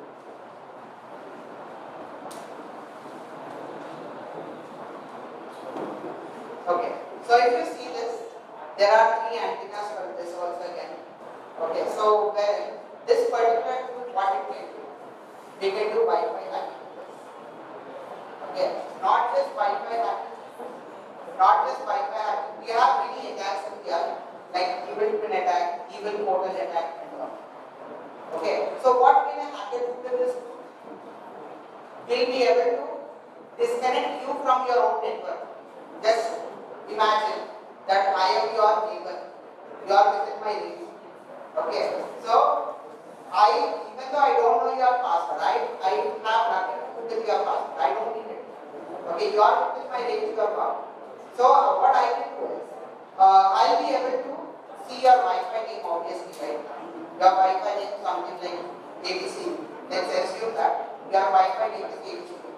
What I can do is, I can disconnect you from your own network, okay? And I can create a fake Wi-Fi with same SSID. Okay, SSID means your Wi-Fi name. Okay, I'll be able to create a same Wi-Fi key, same like your Wi-Fi. So as you are disconnected, what will you do? You will go back to your Wi-Fi settings and you will click on your Wi-Fi name. So it will ask for password, you will enter it. That password will be stored. Yeah, this is called evil pin attack. So evil pin attack, where I don't need to crack your password. You yourself will give me your password through that method. Evil pin. Or there is another method, evil portal. Evil portal method means you might have seen free Wi-Fi's, open Wi-Fi's, right? Where we connect. Where when we are connected to some hotel's Wi-Fi or Starbucks Wi-Fi, I'll be able to replicate this Starbucks Wi-Fi. Open Wi-Fi and replicate. So same Starbucks page, everything will be same. Where if you try to log in, you type your username and password, that will again get saved and repeat. Okay, that is called evil portal. So any free Wi-Fi we can create. If you connect, you will get internet. But I'll get all the communication, all the conversations you are doing. I'll be able to capture that also, including your credentials. I'll also be able to capture your communications. If you are using some protocols like HTTP protocols, data will travel in plain text, where I'll be able to capture everything and I'll be able to see it. Okay, so like that, lot of things happen. So this is, we actually use it in organizations to do pen testing. Pen testing means finding security flaws in Wi-Fi. Okay, by this pen testing, we find security flaws in Wi-Fi organizations. That is another job we have. So like that, so many job opportunities, so many different types of job scopes are there.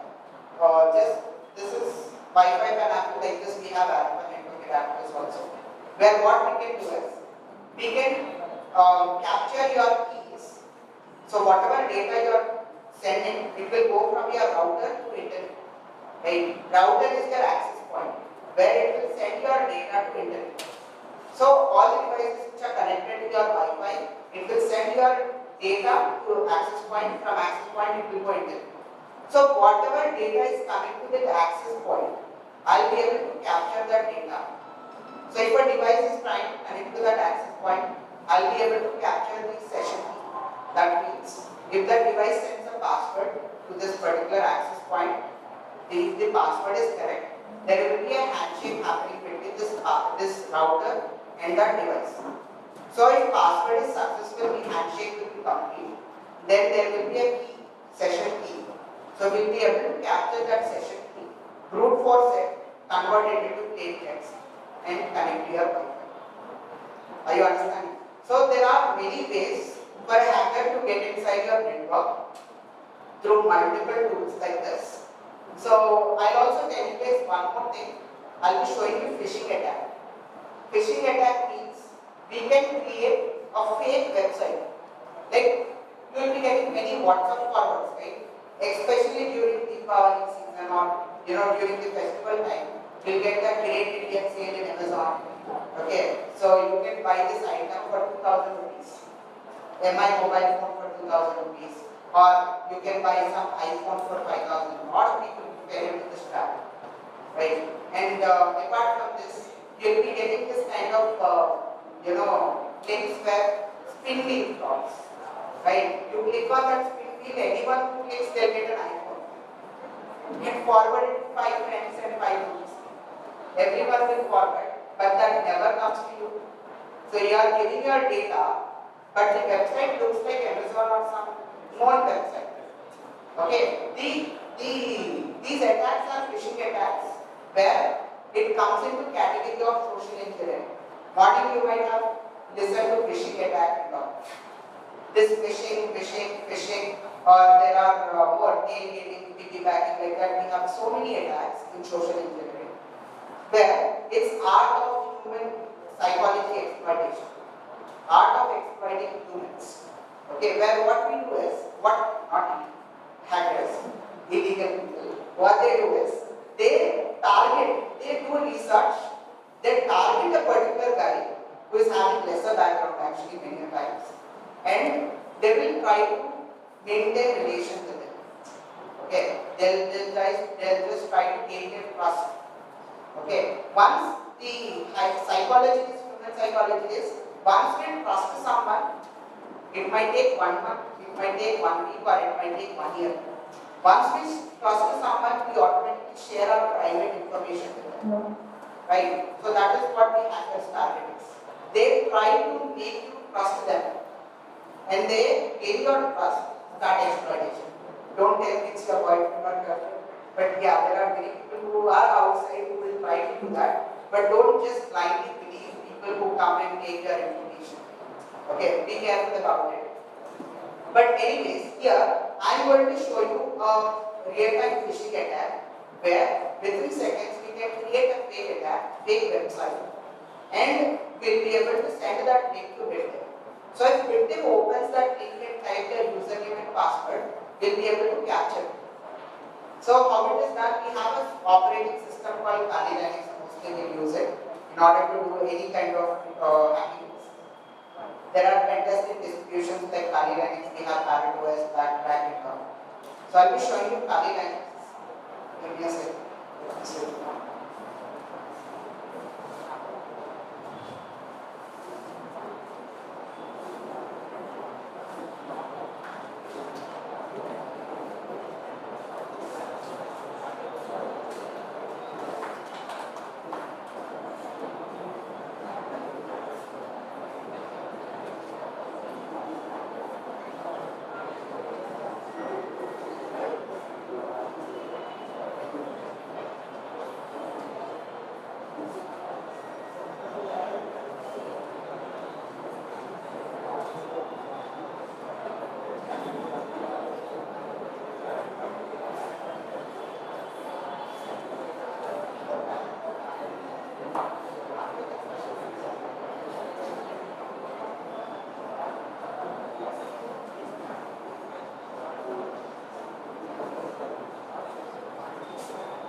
Alright, guys, coming back.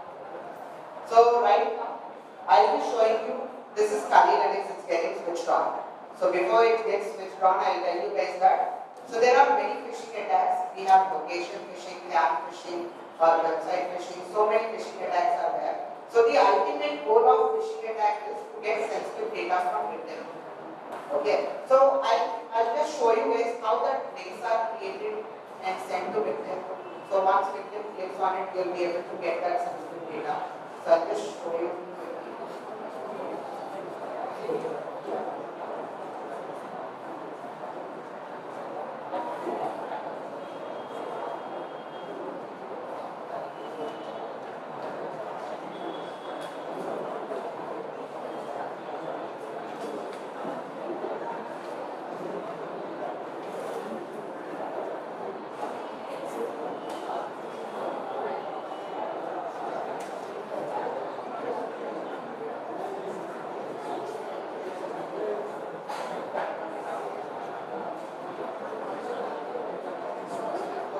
So guys, if you see here in this particular tool which I am running, okay, can you see the options in here? Facebook, Instagram and all. So let's say Instagram is right now trending, so we'll select option number 2. So in Instagram, if you are able to see I am getting so many options in here, I can create any fake page like traditional login page, or people will believe, right? If you send that link and say that, you get 2-back verification if you open this and log in inside your Instagram, right? That routine you'll be getting. So that is the more believable, like a lot of people fall for that trap. Or there are more scenarios where you can say that if you log in, you'll be getting 1,000 followers. Where people will log in and they think that they'll get 1,000 followers, but they are giving away their username and password. So like that, there are many scenarios where we can gain the trust of victim by showing them some scenarios. Like see here, I'll be creating a traditional login page. Okay, so I can use any server. So I can use Cloudflare servers. Let's say sometimes it is buggy. So let's see. It's launching Cloudflare.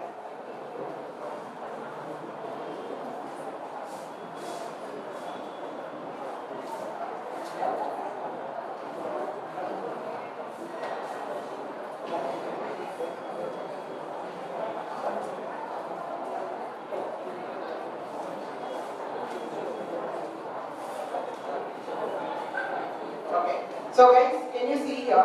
I got two links in here, right? Focus, guys. Okay, I got two links in here. If you see, so if I send this link to victim, what will happen? So let's say I will open this link as victim.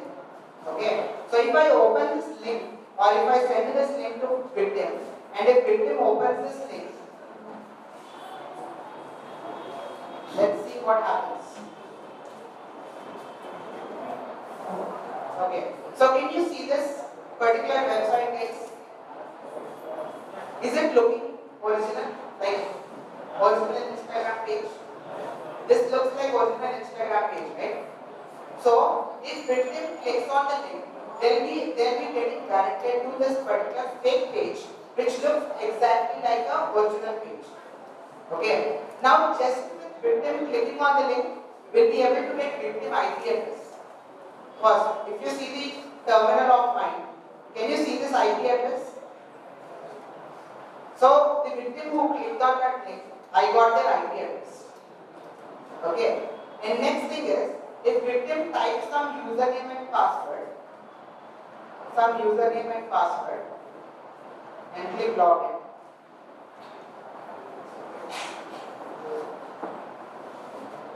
This restart.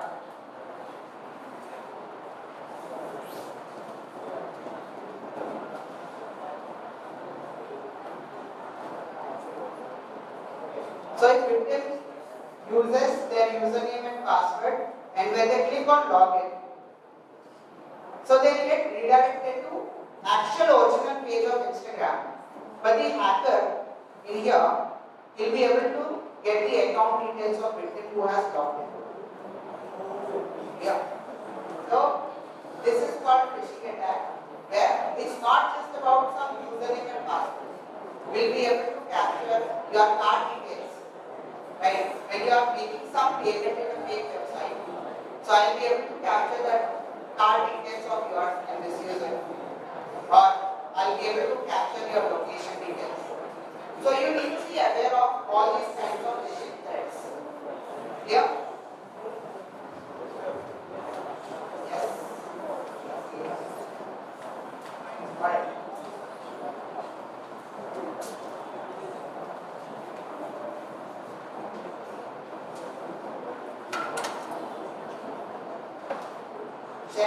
Shall we move forward into other topic?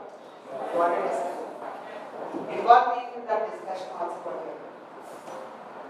But what is that you guys are discussing? What is? Yes? Don't worry, I am not doing discuss. Alright, so now getting back, our friend has asked to tell you guys about dark web, to give you some insights over dark web. Should I be giving some insights over dark web? Yeah. Okay, so I'll give you some details about dark web.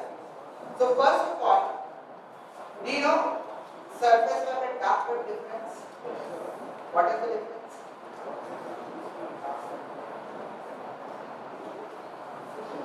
Not able to hear you. Okay, that's fine. So the difference between surface web and dark web is, in surface web you will be finding index pages. In dark web you will find non-index pages. Okay, so Google or any other search engines, they can't access non-indexed pages. Here, so Google search engine or Bing or DuckDuckGo, these kind of search engines, they will not be able to access the non-indexed pages. So for accessing non-indexed pages, you will be needing special search engines. and special browsers, or there are special operating systems also. Okay, so special browsers, we also call it Onion browser, or we call it Tor browser. Okay, so how did this Tor browser start, or what is Tor browser in first place? Any idea what Tor browser is? Tor? No idea? Okay, so Tor browser is also called as Onion browser because it uses proxy chain. I'll show you the Tor browser.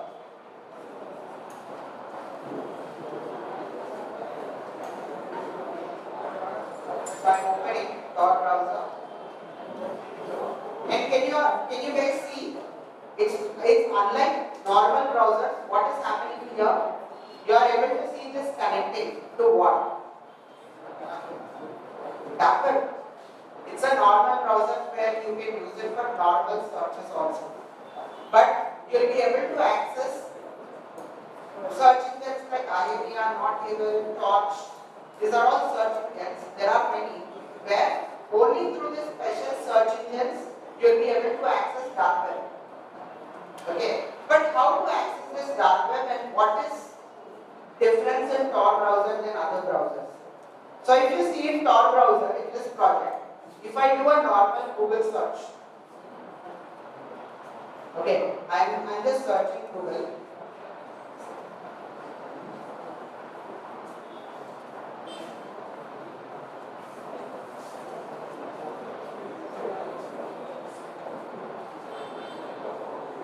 Okay, so if you see here in the log symbol, if I click in, so can you see this Tor circuit? What is there in Tor circuit? What's there in Tor circuit?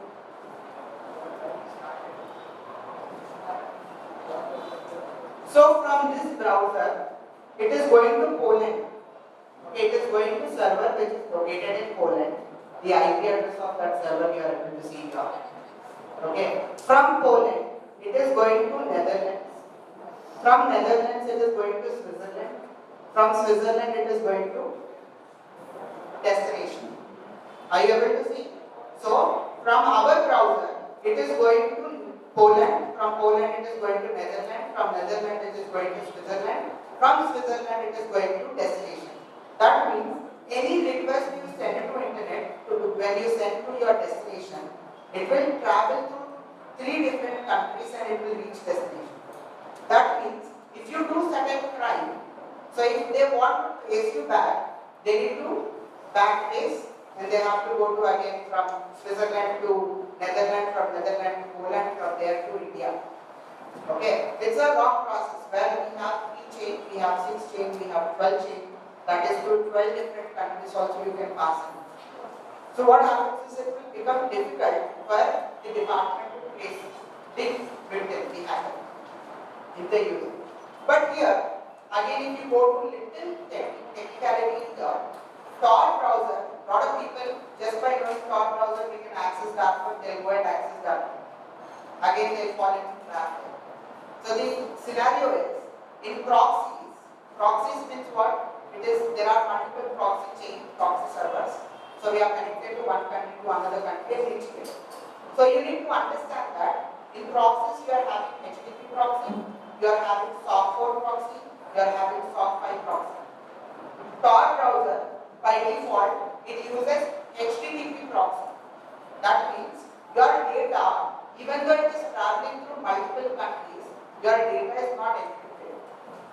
Your data will travel in raw format. If your data travels in raw format, what will happen? Every data, your DNS information will be there. Okay. So if your DNS information reaches the destination, and as they can see your raw data, they can directly understand that you are from India. They don't have to travel to 3 different countries and reach you. Because your DNS information is attached. And the data is not encrypted because proxies will not encrypt data. That is HTTP proxy. But SOC5 proxy, to mask your identity. So that is why for carding activities, just now I have told, they use SOC5 private proxies. Those IPs are not available in service web. They are available only on dark web. And it is literally not traceable. Very, very difficult for department to trace SOC5 private proxies. That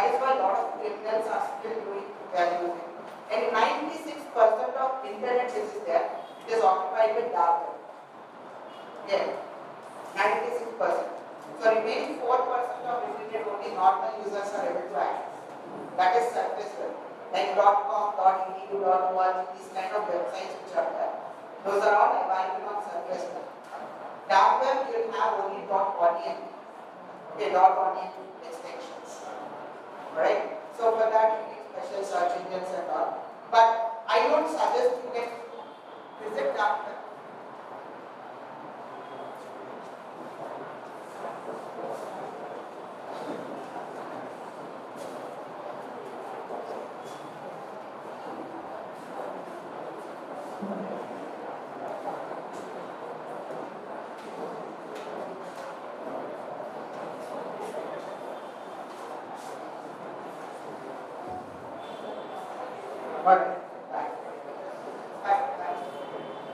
Alright, I don't suggest you guys to visit dark web because 95% of dark web is illegal activity like money extortion, drugs, guns, smuggling, or child pornography is there a lot. Okay, I'm just talking filterless because child pornography is a very major threat.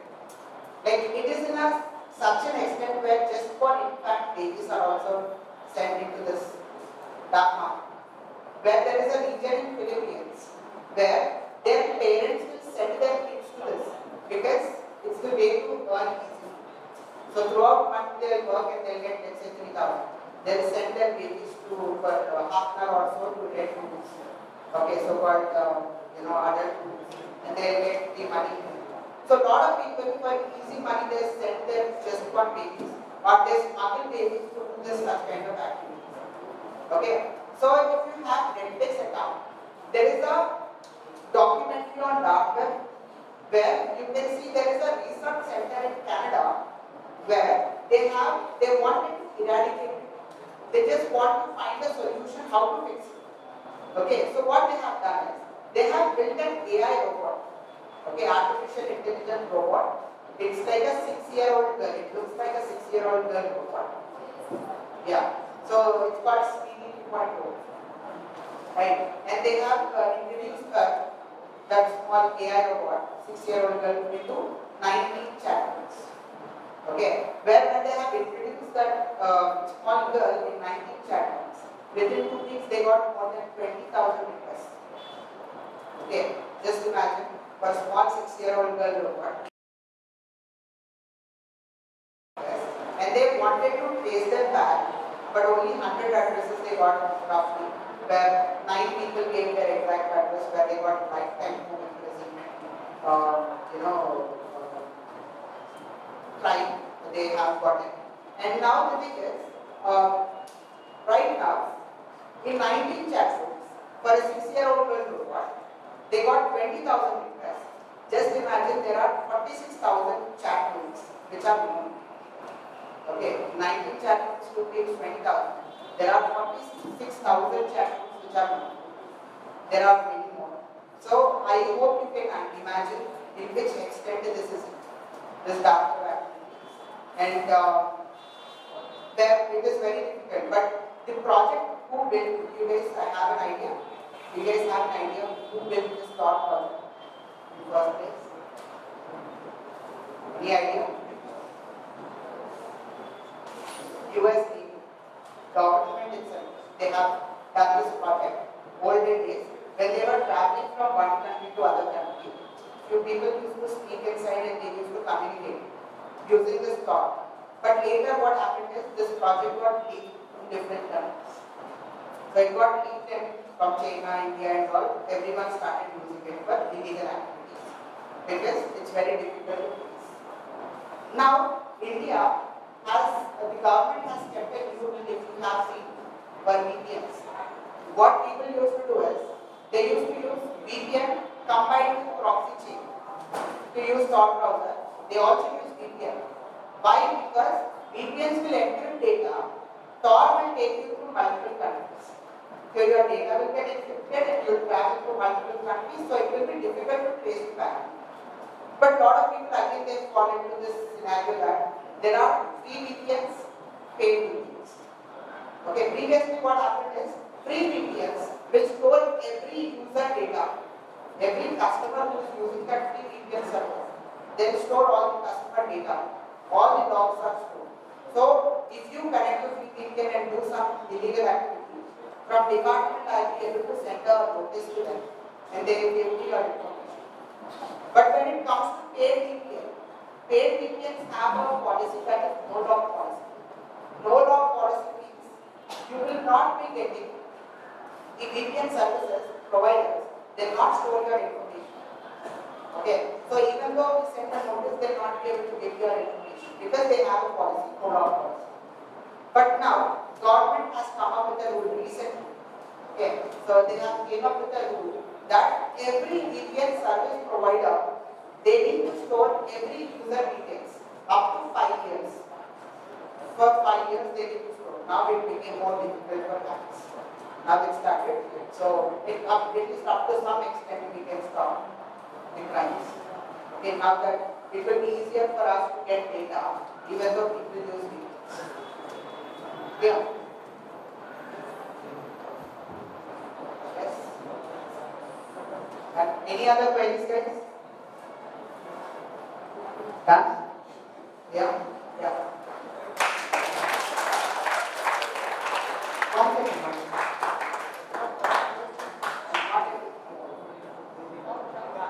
Sir, for the first week which you made, so suppose I have to catch one particular frequency. So in this way, if I want to catch a particular frequency, but there are 5 other frequencies also matching the system, so can I do that?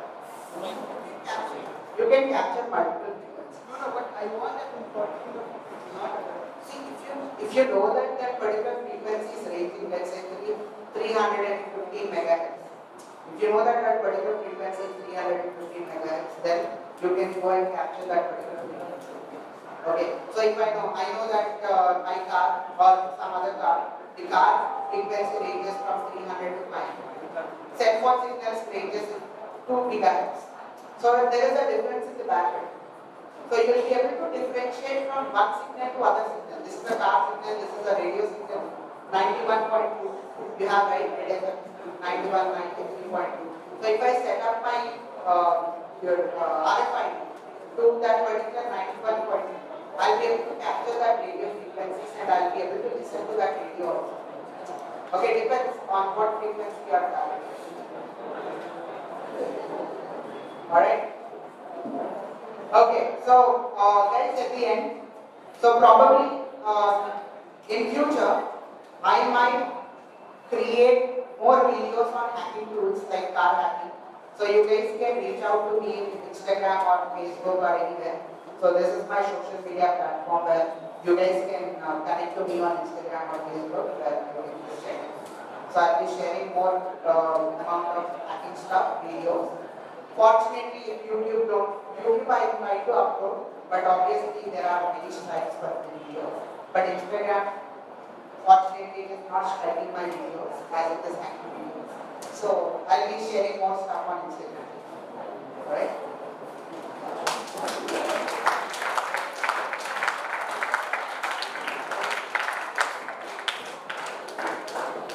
Was it informative? But what do you want to not get bored? What? Which year is that?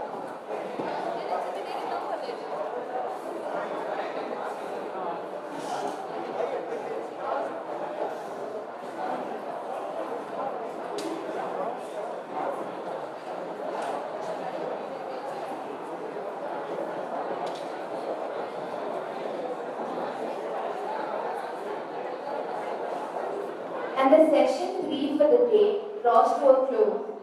I'd like to take this opportunity to thank Mr. Karthik for taking time out of his busy schedule and joining us. Thank you, sir. I would like to invite Mrs. Nancy Christina to facilitate our guests with a token of our appreciation.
how the judicial system approaches cybercrime and cybersecurity. Over to you.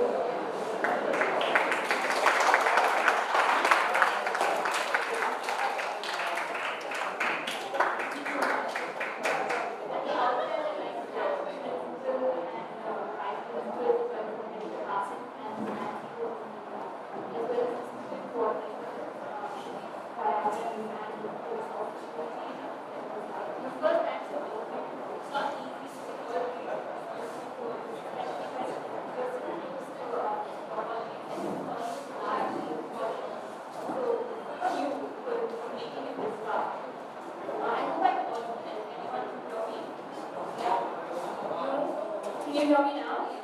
Yeah? Alright, perfect. So, I'm Ramya, I'm a lawyer, and I'm a practicing advocate. And I also work with the Law Commission of Karnataka and Saga. Very good building. Right opposite high school. So, it's a lot of fun.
Data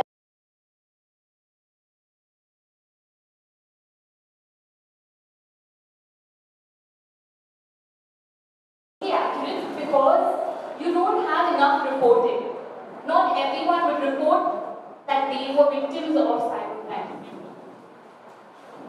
So what are the motives for cybercrimes?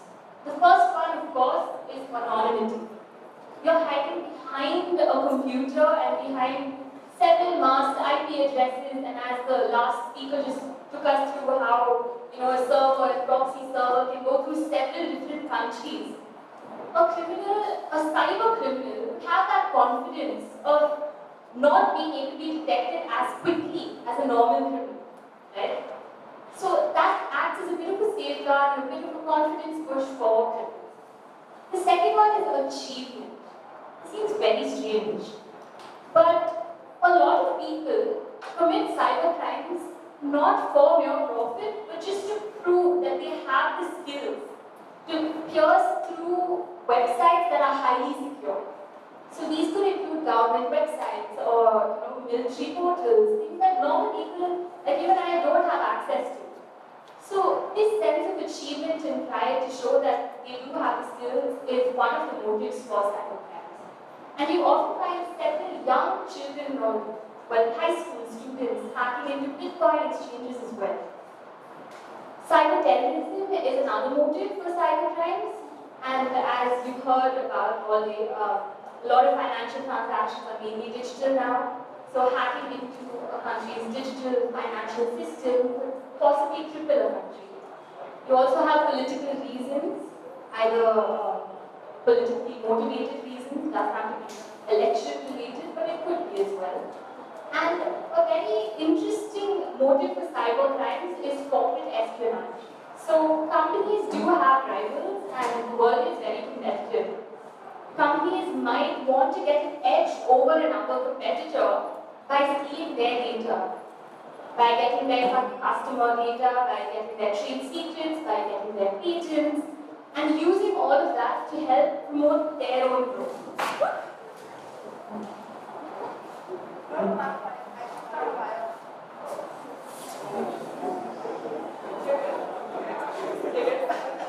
Sorry?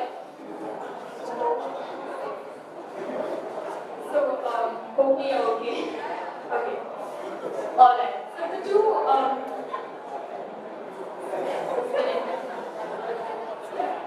I need some help, sorry.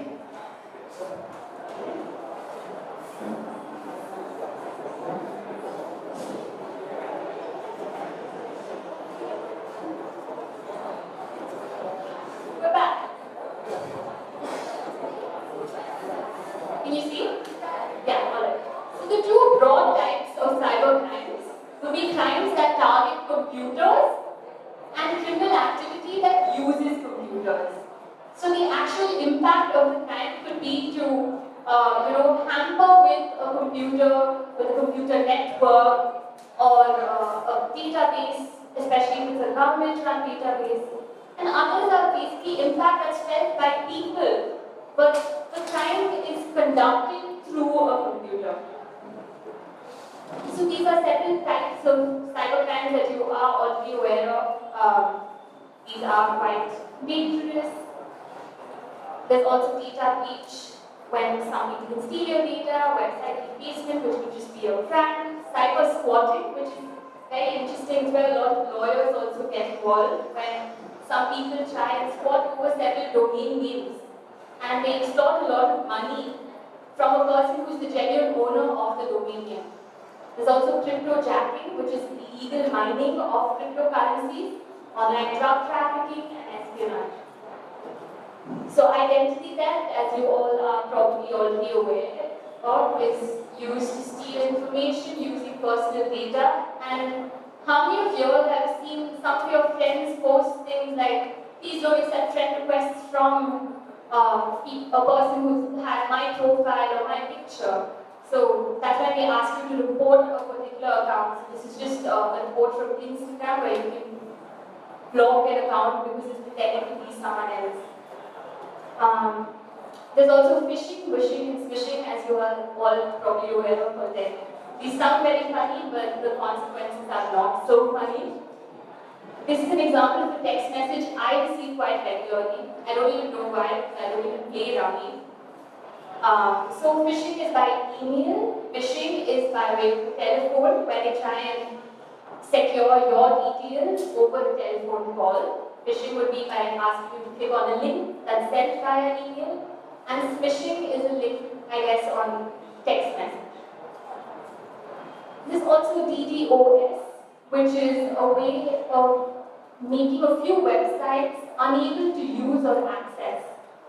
So it's interesting to see that DDoS attacks are quite different in range. So just last week, there was an attack on a gaming website. So So people were prevented from playing COD and Diablo. But the same DDoS also attacks airport websites, and it could be a greater threat to a larger group of people. Has anyone watched Tinder Swindler on Netflix? Right. So you probably recognize the sticker, my enemies are trying to kill me, send me money. For those of you who haven't, there's an interesting show on Netflix which is based on real life about a person who uses Tinder to try and gain the trust and confidence of several women and their affection as well, and try to use them for their own financial needs. So this person actually tried to convince them that he was a very affluent person and he was in need of a lot of money, but he couldn't use his own financial, credit cards or his banking accounts because his enemies were trapping him and he was going to get killed. So he managed to scam several women of over $10 million US, which is quite mind-blowing to think of. And a very common scam in India is actually matrimonial scams, and the Ministry of Home Affairs has issued several guidelines regarding caution notices for matrimonial websites where there's a lot of matrimonial fraud. Malware is malicious software, and the type of malware is ransomware, where it blocks use to your particular laptop or device until and unless you enter your financial details. So crypto, very, very interesting, very high risk, but also very rewarding if you have dealt with it before or you know people who have. But what exactly is crypto? It's a form of digital currency that's used on a computer network which is disconnected from government regulation or your central finance regulations. So the RBI in India would not typically have control over cryptocurrency. It's all through blockchain and it's very unique. But as of now, there's a huge crypto crash, and there have been several instances of crypto hacks as well. These are quite concerning, but if any one of you are familiar with HMTL, which is going on in your life, that kind of shows you how crypto enthusiasts wouldn't want to sell and would try and endure all these risks. There's also NFTs, non-fungible tokens, which are quite popular these days as well.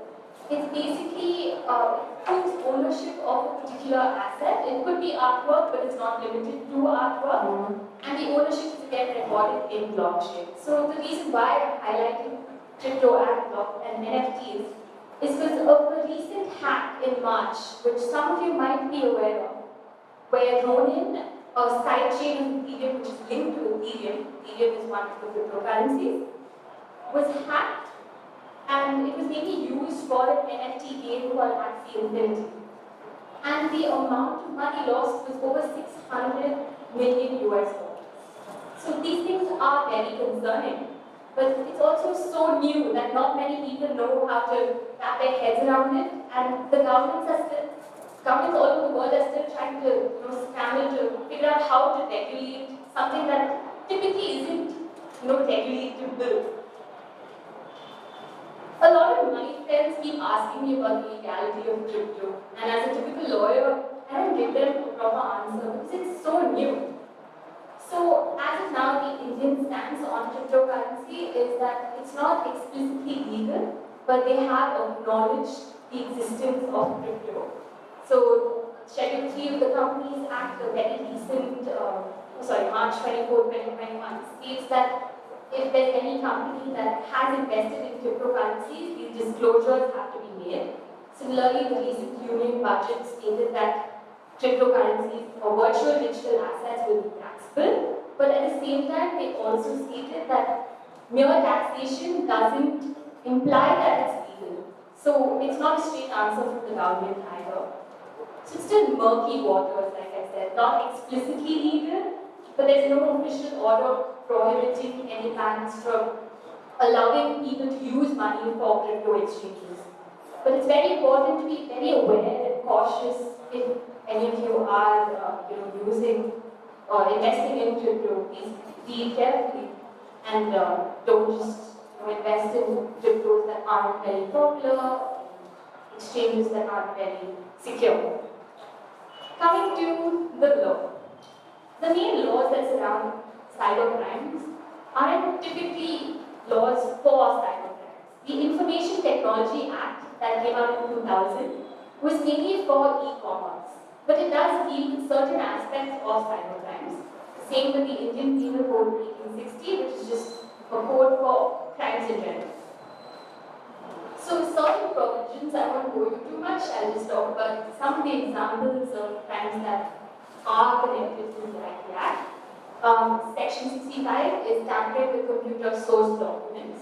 So an example of when a person was found guilty by a court for this was when a telecom company tampered with a device to ensure that a SIM is locked. So for example, if you have, you can access only one SIM in that particular phone. So no other SIM card would be able to function on a particular mobile device. So that was held, contrary to Section 65. Section 66 is hacking with computer systems and unauthorized usage of computer system. So when a person hacked into an institution's network and changed all the passwords, they were found guilty of this section. There's also Section 66, identity theft, which you are aware of already.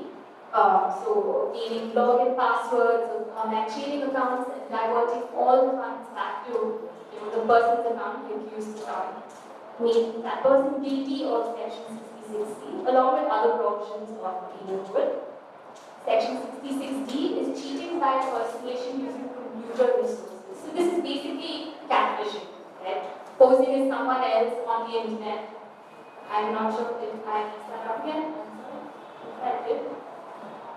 But if I could get something, that would be great. But back, thank you. So basically catfishing where you pose to be someone else, you gain their sympathy, gain their trust, and then take away a lot of their money. So a person is found guilty of pretending to be a woman and scamming a businessman of over 96 lakhs. In addition to the IT Act, Section 66D, there were provisions in the IPC that were also adapted. The Section 66F, Acts of Cyber Terrorism. You might wonder why cyber terrorism would be linked to, a talk on cyber security and banking. But it's so important because there was a case where a threat email was sent to both PSC and NSC with a potential hack or a terror attack. And this criminal was apprehended under this section of cyber terrorism and it's life imprisonment. It's not just a mere 2-3 years where you can go out on bail and pay a fine. So these acts are crucial because they can cripple an economy, the entire financial system, and you just look down at your phone to check on the stocks you've invested in, everything's dead, you're just bleeding. So it's not just one person, it's a major impact for an entire nation. So you also have the Indian Penal Code, which deals with certain provisions. So some of the cyber crimes that were discussed throughout the course of the day aren't typically defined as cyber crimes. What actually is in place is that our laws are broad enough to cover these crimes. So there's no crime that's defined as phishing or ransomware or malware. But there are some crimes that are so broad that these cyber crimes would fall into those categories. So Section 379 for theft is something that is used quite often because typically if a person is conducting some sort of illegal criminal activity, they try and mask their use or their criminal activity to another layer by using stolen goods, stolen computer devices. Also Section 420 for cheating and dishonesty, so things like matrimonial fraud or cyber fraud would also be through Section 420. Section 463 and 468 are basically making false documents and committing forgery. So things like phishing where you create a separate header or you try and create an account that's like Instagram but it's not Instagram like we just saw in the last session. So all of this as well as email spoofing would come under these two sections even though those aren't typically defined as crimes. So main reason for this is that with cyber crimes and crimes in general, right, it's hard for the law to keep up. There is so many crimes that change from, week to week. We don't even know. So these broad laws help us pin down certain criminal activity. And an example of this would be, email spoofing, where this is an email I actually got to renew my Netflix, but the email ID is just some random email ID, it's not even Netflix. So there are several challenges when it comes to investigation and prevention of cybercrimes. So the first one again is anonymity. It's very hard for the investigating authorities to try and recognize who the criminal actually is. And this is again because of masking IP addresses and using proxy servers. Like Mr. Karthik discussed in the previous session, the surface web is just 4% of the actual internet. And you have the deep web, which is 90%, and then the dark web, which we just saw, which was stored. Now, although it's very difficult to try and catch criminals in the dark web, it's not impossible. So back in Feb 2022, just a few months ago, there were 22 people arrested in India by the NCB for illegal trade of drugs on the dark web. So the main reason why it's so challenging is because it's very hard for investigating authorities to track the criminal activity across all these servers. Another challenge is lack of reporting. So we aren't very sure about how many crimes actually take place on the internet, because victims are firstly unaware that they have certain mechanisms to go to seek redressal, and they're also unaware of what the outcome would be. Secondly, a lot of victims, including corporates, might not want to report certain incidents because it might adversely impact their reputation. It's quite bad for competitors and for the general public to know that a particular MNC has just faced a huge data breach. And similarly, for individuals, I might be talking about how important it is to stay cautious and not fall for phishing scams. But if I fall for a phishing scam tomorrow, it's just going to be embarrassing. So a lot of people might not want to, report or even talk about it. Back to investigation, there are investigating authorities and cyber cells that have people who monitor and trawl through the dark web to try and figure out if there is any criminal activity. But it's very difficult because it's hard to stop a crime. It's hard to prevent the commission of a crime. It's easier to backtrace, even though this also takes a very long time, because there's always some sort of financial details or some sort of credit trace or receipts that they leave behind. Knowledge and awareness is also crucial because these information and technologies continuously developing. And I recently heard about someone trying to buy land in the metaverse. A year or two ago, I didn't even know what a metaverse was. Right? So now we might also try and see crimes being committed in the metaverse or property theft in the metaverse.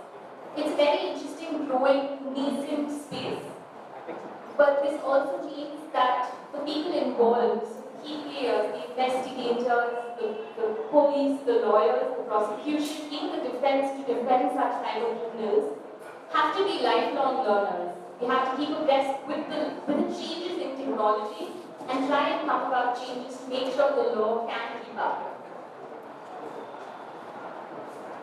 So, one of the other challenges faced when it comes to cyber crimes or filing a complaint is jurisdiction. Where should a complaint be filed and who has the authority to adjudicate over a case? So, typically for crimes in general, let's say I'm taking my car out, I'm near a high-ground traffic police station and my car gets hit. I have the option to go to high-ground traffic police station, but instead if I go to Common Park traffic police station, where which is not closest to the scene of the crime, I might be asked to go back to high ground.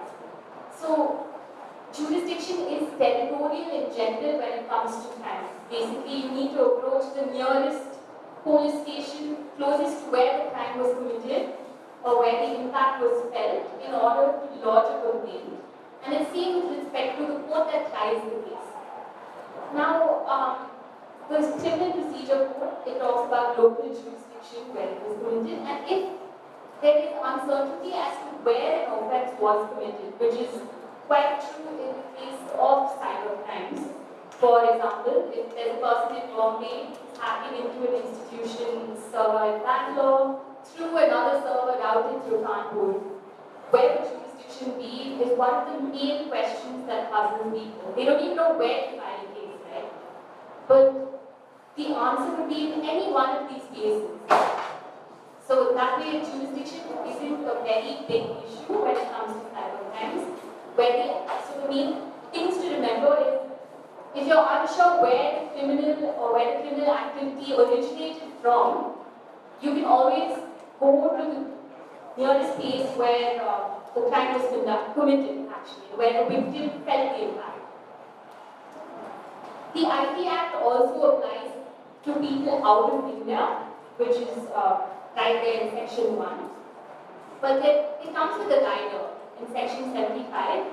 So I'll just read it out. It says the act shall apply to an offence or contravention committed outside India by any person if the act or conduct constituting the offence or contravention involves a computer system, or a network located in India.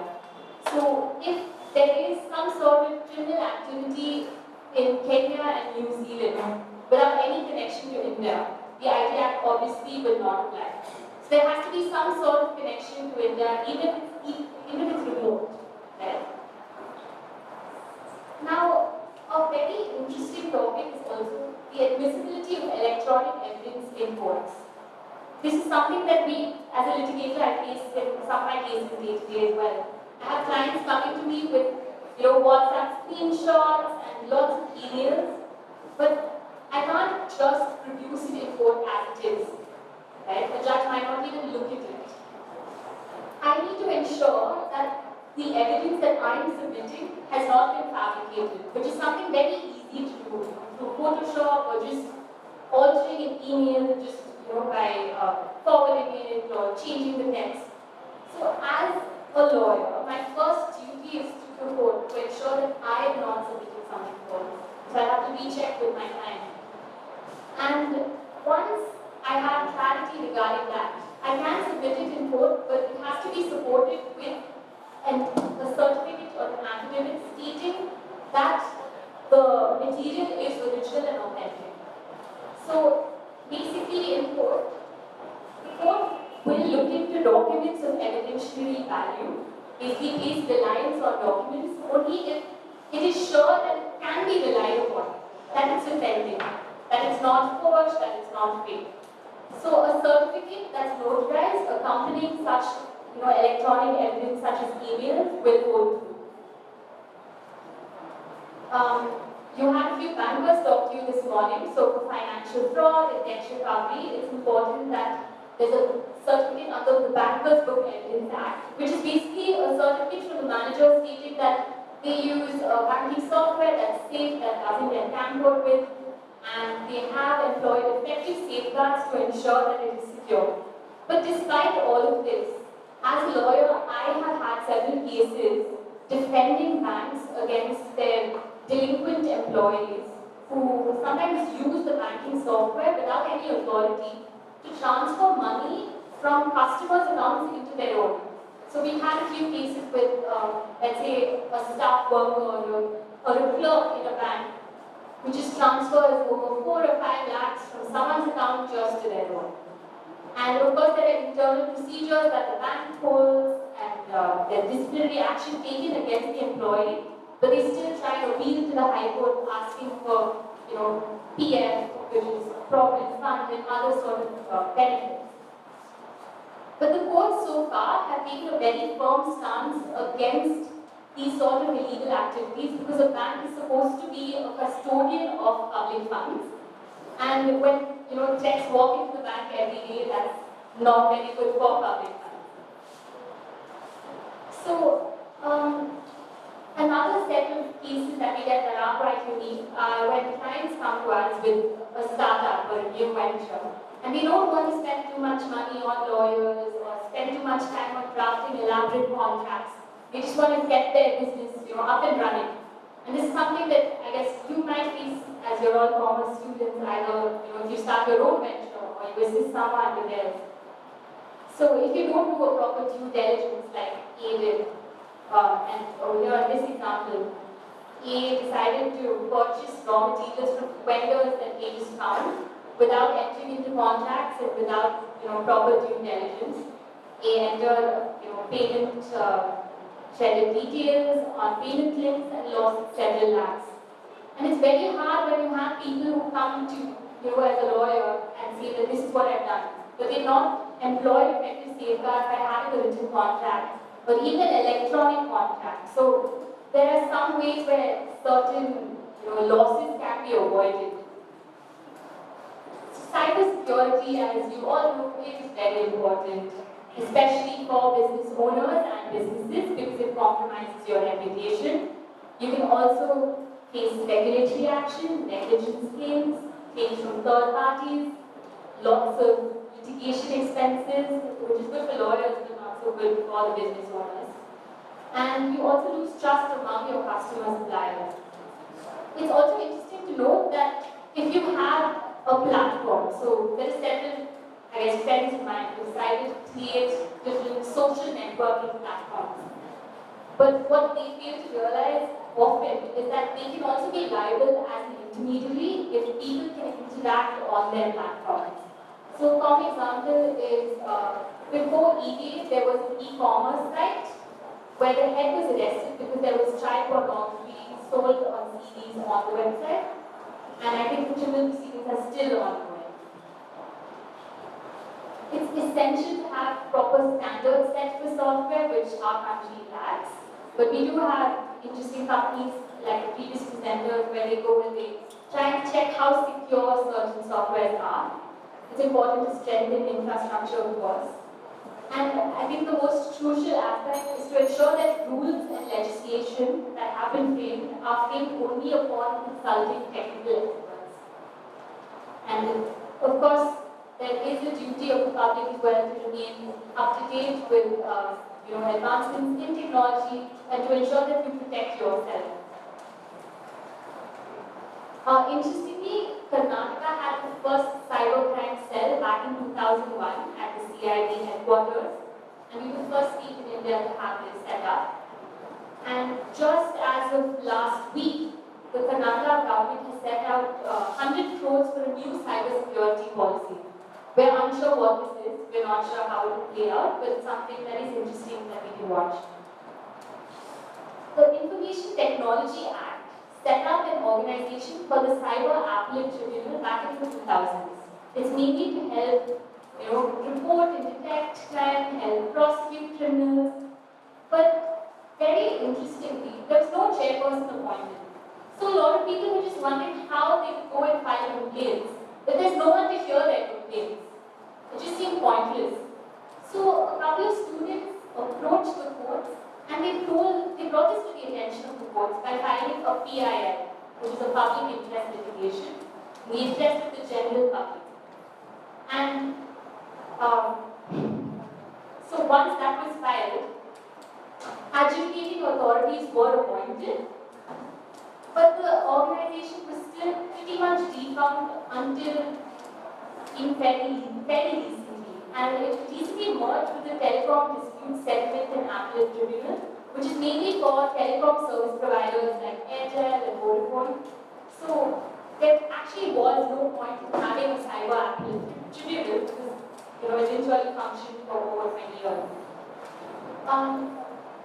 As of 2019, the government came up with guidelines to state that if there is any UPI-related fraud, it has to be acknowledged by an e-commerce website wherein the fraud has taken place within 48 hours, and there has to be some sort of report or redressal within 1 month.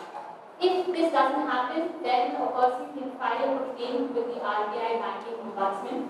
And of course, it's important to alert your bank at the very first instance when you see an unauthorized transaction. The helpline for any sort of cyber complaint, the new helpline is 1930. And if you just Google, cybercrime complaint, you'll get this website as one of the first few links, which is the National Cybercrime Reporting Portal. It's very user-friendly and easy to file a complaint here.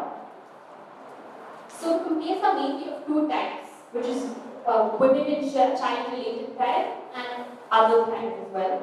I hope you can see this screen, you can, right? Yeah, alright. So the different categories of cyber crimes that you can complain about are social media related, financial fraud, ransomware and hacking related, and very interestingly, cryptocurrency related. So, there's another acknowledgement of crypto-related crimes that you can complain to the national, authority about. And the way this works would be to enter every single incident pertaining to the crime, talk about the impact, whether there's only one person who faced the impact or whether there's a large computer network. And if the suspect details are available, you enter that as well. The government website also has a bunch of social media platforms to talk about where the crime was committed, whether it's Instagram or Snapchat. It also interestingly still includes TikTok and WeChat, which are now banned. And once this is all submitted, you get a PDF report of the crime. And you also get a crime number, which you can track. So you can track the status of your complaint even after you file it and monitor the progress. So suppose you're not as tech savvy, or as it usually happens with certain websites, it doesn't, like government websites sometimes don't open up. If there are certain penal provisions in the IBC, things like fraud or cheating, or if you face financial fraud, you can approach the nearest jurisdictional police station and ask the police officer to file an FIR. If the police officer refuses to do so, then you can go to the judicial magistrate, file a complaint, and ask, well, the magistrate will ask the police to investigate. And if the magistrate is satisfactory with the investigation, the proceedings would commence, the criminal proceedings would commence, and the trial would begin.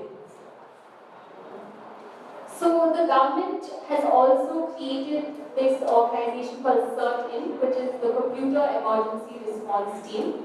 It comes out with several updates regarding what has to be done to protect, cybersecurity and prevent cyber fraud. One of their recent guidelines is again regarding VPN, which was discussed about in the previous session.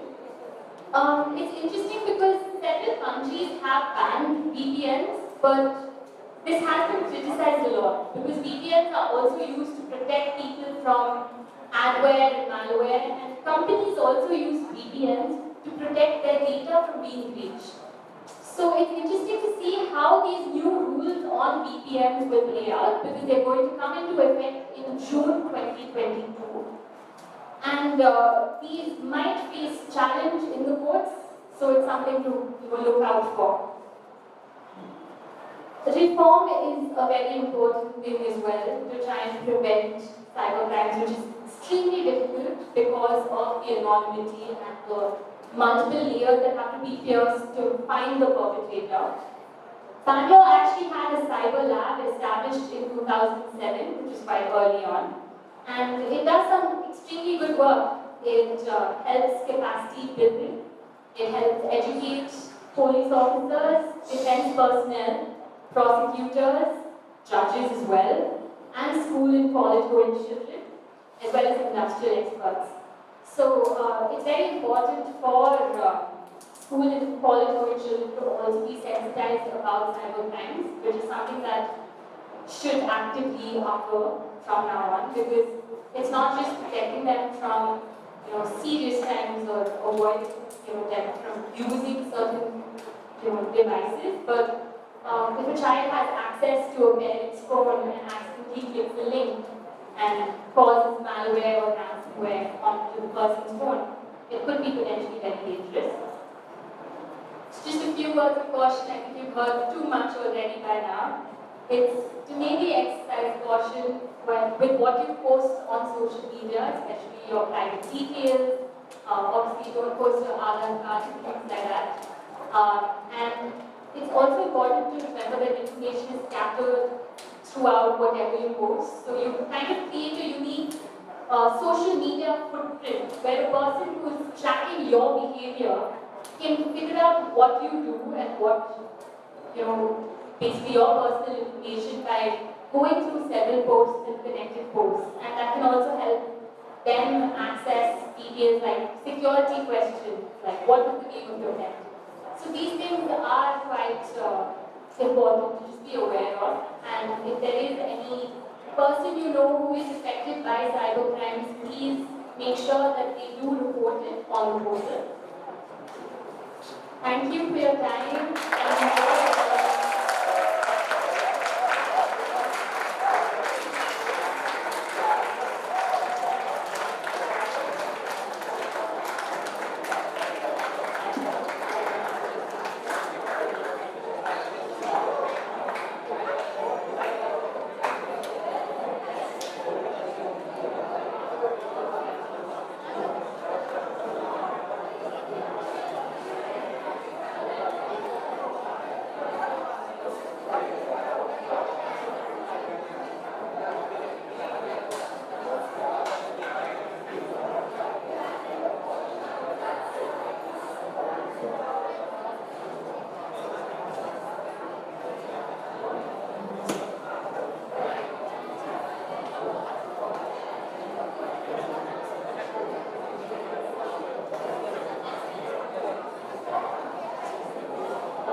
Section 4 for the day draws to a close. I'd like to take this opportunity to thank Ms. Ramya for taking time out of her busy schedule and joining. Thank you, ma'am. I would like to invite Ms. Nancy Christina to felicitate our guests with a token of appreciation.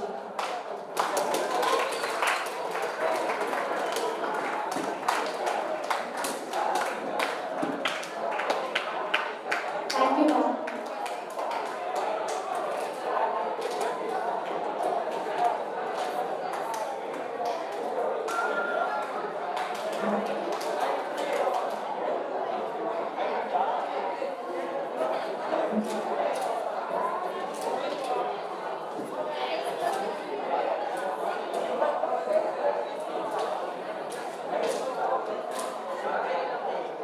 Gratitude is a wonderful thing. It makes what is existed in others belong to us. On behalf of St. Joseph College of Commerce, BCom Industry Integrated, I take this opportunity to propose a vote of thanks and express our gratitude towards everyone who has directly and indirectly contributed to Envisage 2020. Let me start by giving glory to the Almighty God for making this event a resounding success.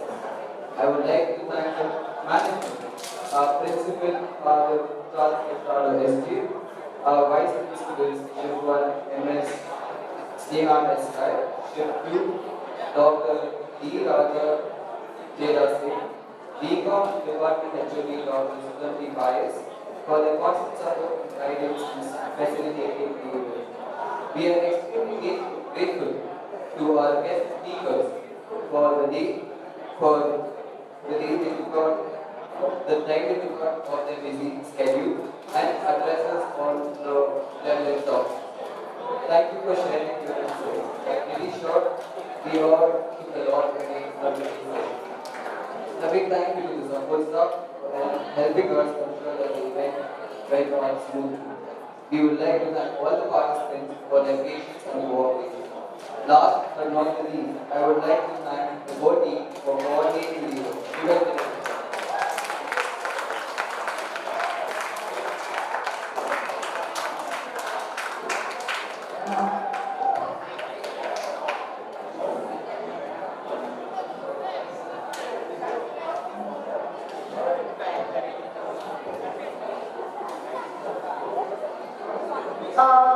Participants, please note, before you leave the hall, make sure you give your attendance to the volunteers for both the sessions, session 3 and session 4. Please note, you can leave only after giving your attendance.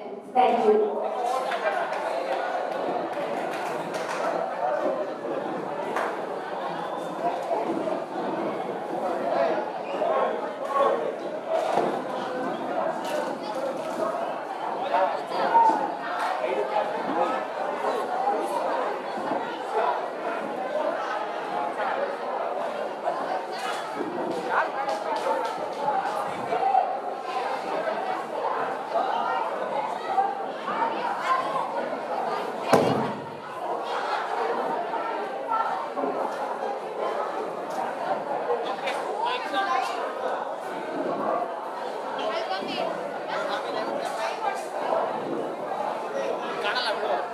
वो लगाते हैं ना attendance तो